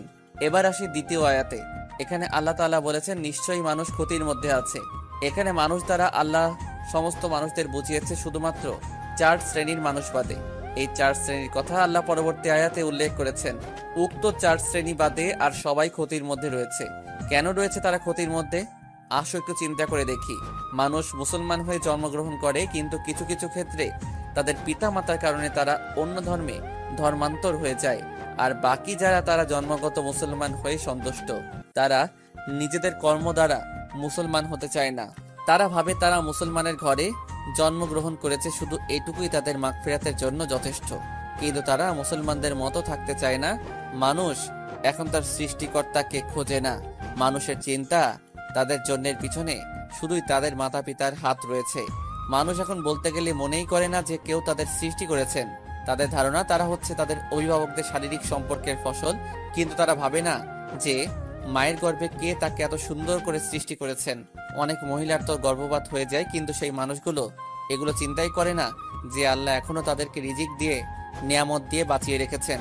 তারপর সে যখন দুনিয়ায় আসলো, তখন সে দৌড়াতে লাগলো দুনিয়ার পিছনে। তারা এটা খেয়ালও করে না যে তারা দুনিয়ার দিকে নয়, নিজের কবরের দিকে দৌড় শুরু করেছে। একটা একটা করে দিন পার হচ্ছে, আর একটা একটা দিন করে মৃত্যু আমাদের নিকটে আসছে। এই দুনিয়ার পিছনে দৌড়েই আমরা আমাদের মূল্যবান সময়টুকু নষ্ট করে দিচ্ছি। দুনিয়ায় আমরা কোনো কিছুই অর্জন করতে পারবো না, বা আমরা যাই অর্জন করি তা ভোগ করতে পারবো না, কারণ আমাদের নির্ধারিত সময় শেষ হয়ে যায়। আর যখন আমাদের সেই সময়টুকু শেষ হয়ে যায়, তখন মনে পড়ে, হায় কত বড় ভুলের মধ্যেই না ছিলাম আমি। কিন্তু তখন আমাদের এই প্রতিক্রিয়াটা কোনো কাজেই আসবে না, কারণ আমাদের সময় ততক্ষণে শেষ। আমাদের উচিত ছিল এই সময়টুকু দিয়েই আমাদের রবের ঠিকানা খোঁজা। নীলা, এবার বুঝে নাও আল্লাহ প্রথম আয়াতে কেন কালের অর্থাৎ সময়ের কসম করলেন। কারণ আমরা এই মূল্যবান সময়টা নষ্ট করেই ক্ষতির মধ্যে পড়ে আছি। এবার আসি তৃতীয় আয়াতে। এই আয়াতে আল্লাহ তাআলা বলেছেন, কিন্তু তারা নয় যারা ঈমান আনে ও সৎকর্ম করে এবং পরস্পরকে সত্যের উপদেশ দেয় আর পরস্পরকে ধৈর্য ধারণের উপদেশ দেয়। অর্থাৎ এই আয়াতে আল্লাহ তাআলা ওই সমস্ত মানুষদের কথা উল্লেখ করেছেন যারা ক্ষতির হাত থেকে মুক্ত। প্রথমে কারা? যারা ঈমান আনে, অর্থাৎ যারা নিজের রবকে খুঁজে পায় এবং বিশ্বাস স্থাপন করে। দ্বিতীয়, যারা ঈমান আনার পরে সৎকর্ম করে, অর্থাৎ আল্লাহ তাআলার দেওয়া দুনিয়ার এই নির্ধারিত সময়টুকু তারা আল্লাহর সন্তুষ্টি অর্জনের উদ্দেশ্যে ব্যয় করে। তৃতীয়, যারা একে অপরকে সত্যের উপদেশ দেয়। উপদেশ দিতে গেলে আগে নিজেকে ঠিক করতে হয়, অর্থাৎ যে ব্যক্তি সত্যের উপদেশ দেবে তাকে আগে নিজেকে সত্যের পথে আনতে হবে, তবেই সে এই তৃতীয় শ্রেণীর ব্যক্তিদের মধ্যে থাকবে। চতুর্থ, যারা ধৈর্য ধারণের উপদেশ দেয়। আমি আগে বলেছি, উপদেশ দিতে হলে আগে সেই বিষয়টা নিজের মধ্যে থাকতে হবে। আর আল্লাহ তাআলা ধৈর্যের কথা কেন বললেন? কারণ আল্লাহ তাআলা যখন কাউকে ভালোবাসেন বা কেউ যখন বলে, হে আল্লাহ আমি তোমার উপর ঈমান আনলাম, তখন আল্লাহ তার উপর অনেক বড় বড় বিপদ চাপিয়ে তাদের পরীক্ষা করে। যাদের ঈমান দুর্বল তারা ঈমান হারিয়ে বেঈমান হয়ে যায়, কিন্তু যারা ধৈর্য ধারণ করে এবং উক্ত বিপদ থেকে আল্লাহ তাআলার কাছে আশ্রয় প্রার্থনা করে, একমাত্র সেই ব্যক্তি সফল। তাই যারা নিজেদের ক্ষতির হাত থেকে রক্ষা করতে চায় তারা যেন নিজে ধৈর্য ধারণ করে এবং অপরকেও ধৈর্য ধারণের উপদেশ দেয়। আচ্ছা নীলা, বলতো আল্লাহ ধৈর্য ধরতে কেন বললেন? মুমিনদের তো তিনি ভালোবাসেন, তবু কেন ধৈর্য ধারণের কথা বললেন? কারণ আল্লাহ তাআলা পবিত্র কোরআনেই উল্লেখ করেছেন, মানুষ কি মনে করে যে ঈমান এনেছি